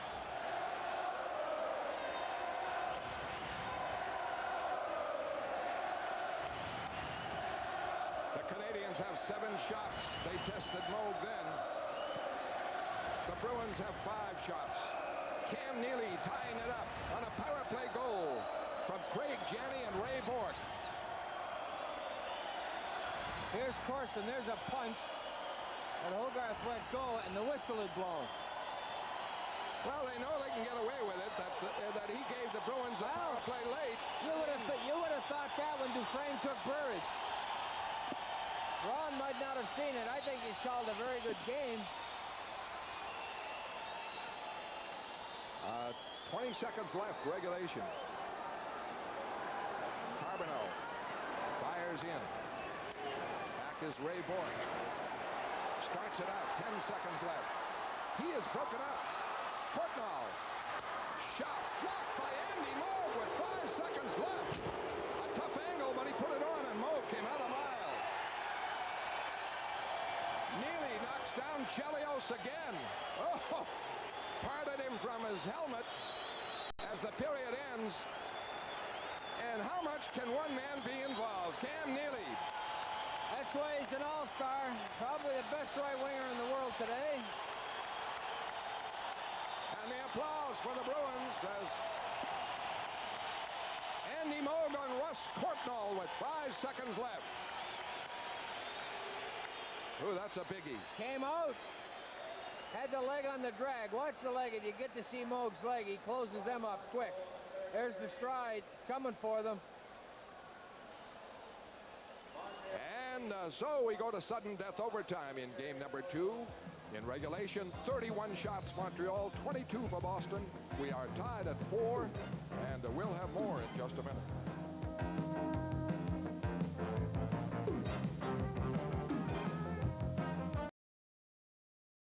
Well, Montreal has led the game 1-0, 2-1, 3-2, and 4-3. The Bruins have each time come back to tie it at 1, at 2, at 3, and at 4. We're going into overtime now. Tie game 4-4. Dave Shea has the Bruins' Greg Hoggood with him down at the Garden. David? All right, Tom, Bruins fans mighty happy there's an overtime. A great shot by Cam Neely. And as we're going to the extra session, we get a chance to talk with Greg Hoggood, who not dressing for this game. I know you're disappointed, but even standing here in civvies, you're going to get caught up in what's happening right now. Well, I think it's almost worse sometimes being out of the lineup. There's too many places to pace and too many things to do, and it's pretty intense in the dressing room there with the guys that aren't playing. I'd sure rather be on the bench. You know, the headlines this morning in the Boston Herald or the Boston Globe, I can't remember which, Hab stiff Moog. There was a lot of criticism that Andy got the shutout but was lucky in getting it, and that he could be beaten. Do you guys take a look at clippings like that and make a big deal of it, or is it just a passing thing? Well, I think that the guys did take notice to that, and you know, a lot of times when a goalie does get a shutout, there's a lot of luck involved, and I'm sure you know, they take it any night. You know, there was a few goalposts and things, but when you're having a good game and things are going your way, that's going to happen. And you know, like you mentioned, they said to shoot high on Andy, and that he didn't have such a good game, and he was fluky to get a shutout. But you know, we still ended up winning the game, and you know, I think they've tried that tonight, and Andy's you know, made some big stops up there. I wonder if Patrick Roy, when he commented about how to go about beating Andy Moog, wasn't doing a self-evaluation. If he doesn't fear being beaten high, as he was for the first 3 goals tonight, and that may have prevented him from going down the way he'd like to on Neely's tying goal. Well, we you know, we kind of had a look at some clips from the Buffalo series, and on a lot of shots he seemed to be going down before they were even taken. You know, especially from the point when he couldn't really see what was happening, that he would be going down before, and they were beating him upstairs. So we were concentrating on that a little bit, and you know, a lot of times when he does flop down there, the 5 holes there for a split second before he does hit the ice, and Cam seemed to find it on the one-timer. You know, looking at Game 6 in the Hartford series that went to overtime, Boston came out without Neely, without Bourque, And they were able to put the pressure and get the best scoring opportunities of that overtime until, of course, Kevin Dineen tipped it in. What is the psychology, Greg, involved for, say, Boston coming out tonight with a 1-0 lead in games going into overtime as compared to the Canadiens, who are thinking they don't want to go down 2-0 going home? Well, I think that, you know, Montreal probably coming in here, their game plan was to steal the game and get the home ice. And, you know, I think, you know, they're going to do whatever it takes. Comparing the two teams, they'll probably take the little bit more of a chance because they do have, you know, like you said, we have a 1-game cushion. And I think the guys, by no means do we want to sit back and let them take it to us, but we don't want to be foolish. And, you know, the percentage has to be there for you to take the chance. And I think Mike right now will be in the dressing room telling the guys to not change the game, keep forechecking, and keep getting on them. And like you say, in Hartford, we did have a majority of the play, and they get a fluky bounce. But, you know, usually when the team sits back and just hopes for a break, it's when the other team's putting a lot of pressure on it. It's when they get the goal. All right, Greg, thanks for coming on tonight, and hopefully we'll see you back in uniform soon. Thank you. Greg Hoggood, our guest, Tommy. All right, David, some overtime numbers that you might find interesting. Boston-Montreal in overtime in the playoffs since 1931. 23 games have gone to the extra session. The Bruins have won 7. They have lost 16 and have beaten the Montreal Canadiens in overtime only twice since 1946. We'll be back to check highlights of the game so far in a moment on NESN.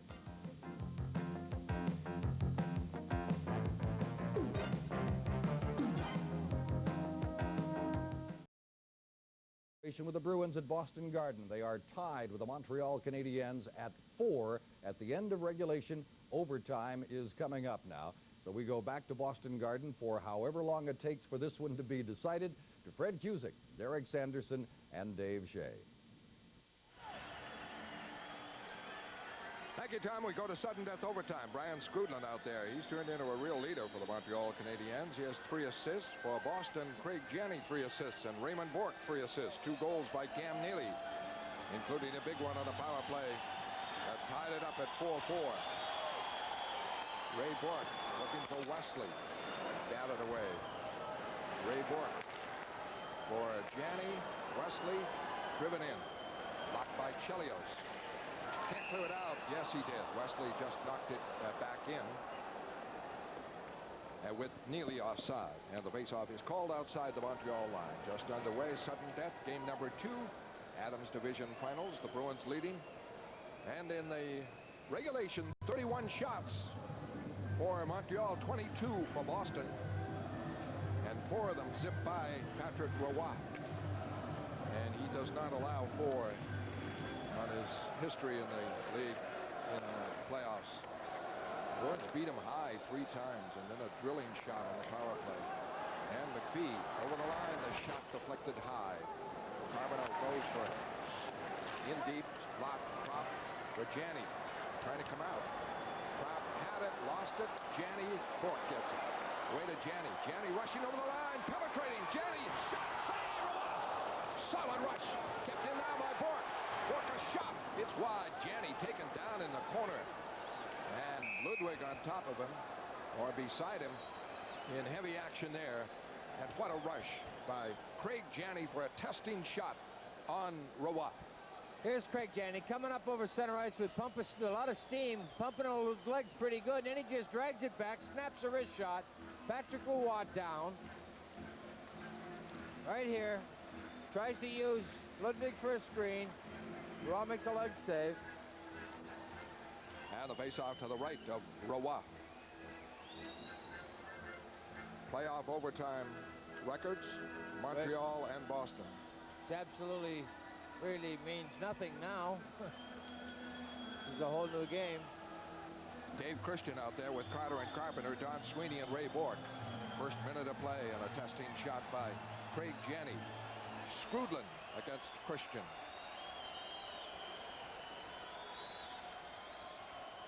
Cam Neely, 2 goals. Stephen Richer, 2 goals. 4 times the Bruins came from behind.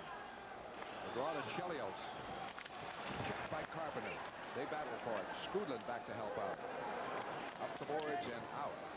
Don Sweeney going for it. Canadians changing up. Up for Carpenter. Can't handle it. Will be icing. One of the rare icings by the Boston Bruins. as a face-off in the Boston end. Mike Milbury looking on. What an outstanding job the rookie coach has done after 2 years with the Maine Mariners. Bruins record versus Montreal in playoff overtime games, 7 and 16. Well, we only care about the 7. Face-off to the left of Andy Moog. For the Canadians, Richer, Skrudland, and Corson. Richer with 2 goals, Corson with 1. Mike McPhee has 1. That's the Canadians. 2 by Cam Neely. Brian Propp and John Carter the others. Skrudland and Christian fought for it. Bruins move it back to Bork. Around the boards to Carter. Carter able to get it outside the line. Knocked down on the play. In a heavy collision there. Richer slash Carter. Carter's going out. They both are, I think. High stick. Carter is the only signal. A power play for Montreal.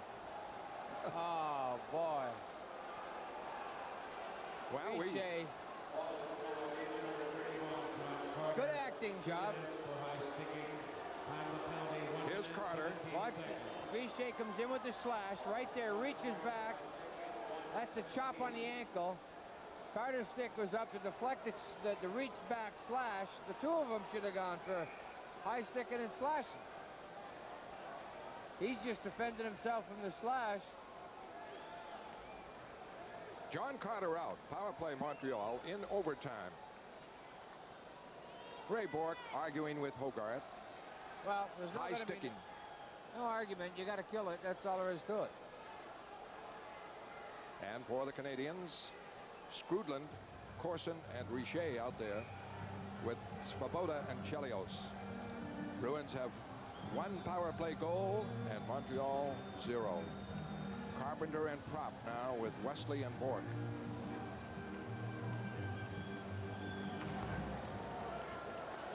Chelios drops it in.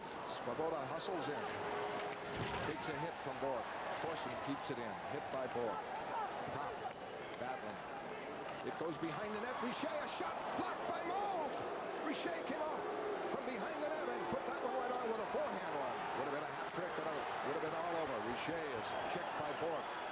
Propp able to clear it. What a great defensive play by Ray Bork. Bork goes off.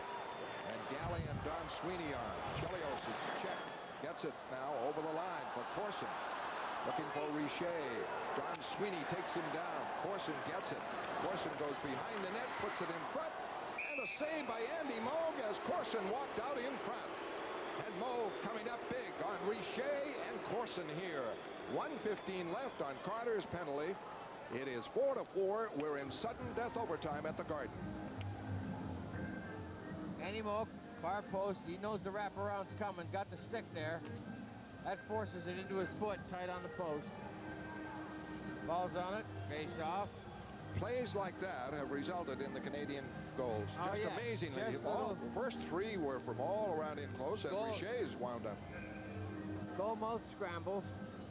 Loose pucks. Nobody taking the puck, taking the body. The puck is lying there. Somebody's got to golf it out of the way. Christian drawing with Bob Smith. And it goes right to Chelios. Over to Svoboda. Into Smith. Smith creates a lot of room with his great stick handling ability. Gets it across for Chelios. The shot blocked by Andy Moog in the corner. Knocked away. Christian clears it out as he intercepted the pass with great help by Bob Sweeney, who preoccupied 2 Canadians in the corner. Bob Sweeney stays out there. Wesley and Bork return. Svoboda back now for Lemieux on Wesley. Goes deep. Puts it in front. Knocked away by Bork. Bob Sweeney able to clear it out. 40 seconds left on Carter's penalty. Sudden death overtime. We're in the 3rd minute of the sudden death. Svoboda away now to Chelios. Chelios over the line. Block goes to the boards. Bork gets it. Put it accidentally on Moog, who had to block it. It took a weird deflection in front. Back comes Svoboda. Up now for Walter. Walter has played not too much in this game. And the breakup, and the Bruins started out. Janney coming, short-handed with Don Sweeney. Leaves it for Don Sweeney. He is trapped in deep. The Canadians come back. Janney hustles back.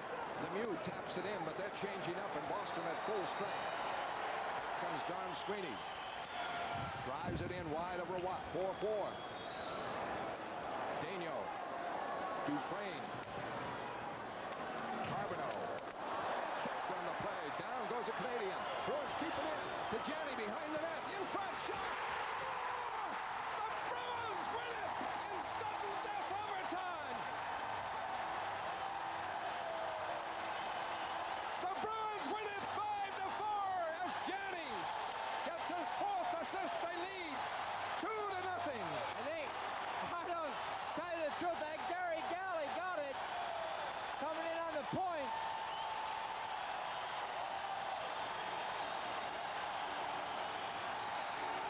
What a great play by Craig Janney to thread that needle.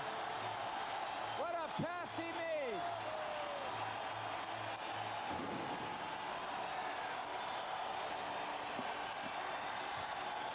Gary Galley. Well, he cut for the net, and Janney gets his 4th assist, and the Bruins win it. Coming from behind. 16-18 left in sudden death overtime. Gary Galley broke for the net, set up by Janney.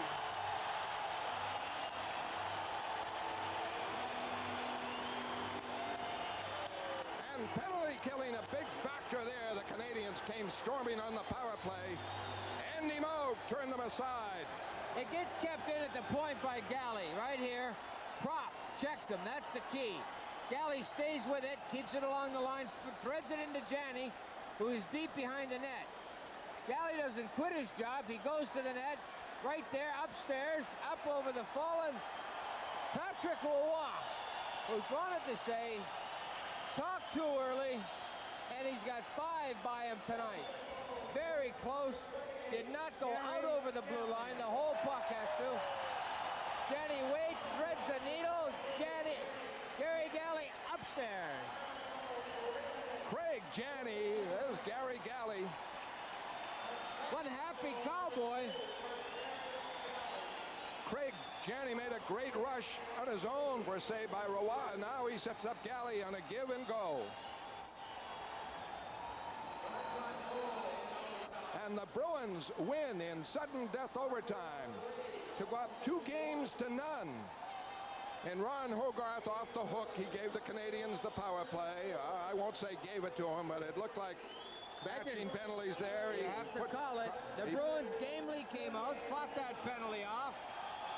And then the Canadians kind of sagged a little bit. Boston got Carter back. Went on the offense. A great play, Galley to Janney. Back to Galley. 4th assist for Craig Janney. What a performance by the young man. And the Bruins win in sudden death overtime. And now the next game. 5 and Montreal 4. Well, game 2 is complete. Final tonight from Boston Garden. The Bruins 5, the Montreal Canadiens 4. Yes, overtime. Now, after the first 2 games of the Adams Division title series, it's a best of 7, of course. It's Boston 2, Montreal nothing. Going to the Forum. Gary Galley, who had the game winner. Dave Shea's got it. All right, Tom, thank you. This being the 7th straight year that the Bruins and Canadiens have met in the playoffs, you wouldn't think there'd be many firsts for this team to achieve, but Andy Moog picked up his first ever playoff shutout in Game 1, and now Gary Galley picks up his first overtime goal ever under any conditions, Pee-wees included.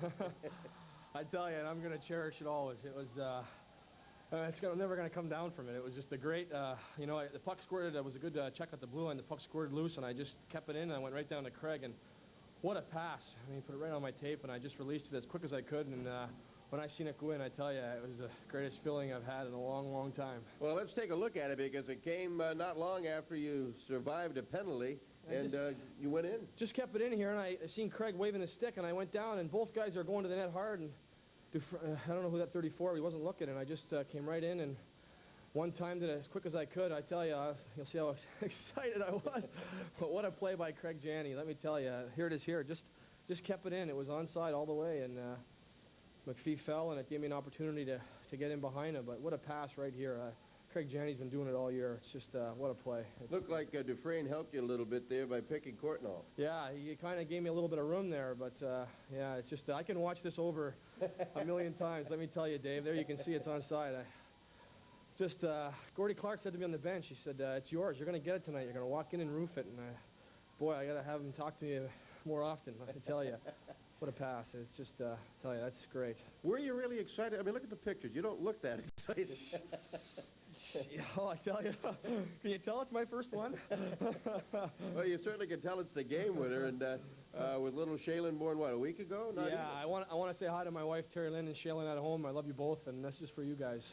Well, he gives the team a 2-0 lead, headed up to Montreal, and unbelievable momentum to take into the Forum. How does this compare? Well, maybe it's not a fair question to ask, but how does this compare to other trips into the Forum after a victory here in the Garden? Well, I tell you what, I was sitting in the dressing room in between the third period and the overtime, and I thought about last year, you know, how we went in there and we lost the first game by 1 goal, and then we lost the second one in overtime, and this time we won the first game, and I was just thinking maybe fate has a strange way of doing things, and maybe it was only fair that we win this one in overtime, and we did, and it was, you know, it's hard to compare. It's like comparing apples and oranges. It's just every series is different, and we go into Montreal, and we're going to be on a high, but we can't be too high. We have to be ready to come back down and play some good hockey. You know, we put ourselves in a good position, and we have to keep playing well. Isn't it interesting that after all the analysis in the local press by the Canadiens on how to beat Andy Moog, you guys come out and burn Patrick Roy with 4 shots up underneath the crossbar? Yeah, well, you know, every goalie has their weaknesses, and everybody tries to exploit them, and, you know, they all feel Andy is beatable up high, and we feel the same way, obviously, about Patrick Roy, and, you know, they're both very solid goaltenders, and, you know, they play great hockey. They've been playing great so far, and we were just fortunate to get the last one tonight. They jumped on us. They had the goal ahead all the time the whole game except for that last one, so, you know, it was a sweet one. It was really nice. Now go back to the dressing room and enjoy it. Thanks. I'll whoop it up a little bit. Gary Galley with the game winner, Tom. All right, David, Bruins with a 2-0 lead and heading to the Forum in Montreal now for games 3 and 4 that will be up there on Monday and on Wednesday night. Final score in overtime at Boston Garden tonight in Game 2. Boston Bruins 5, Montreal Canadiens 4. If necessary, if the division finals go to 5, NESN's next Bruins playoff coverage will be Game 5 against the Montreal Canadiens on Friday night, April the 27th, 7:30, live from Boston Garden. I'll have Bruins Digest at 7. Bruins Canadiens, Game 5, if it happens on NESN.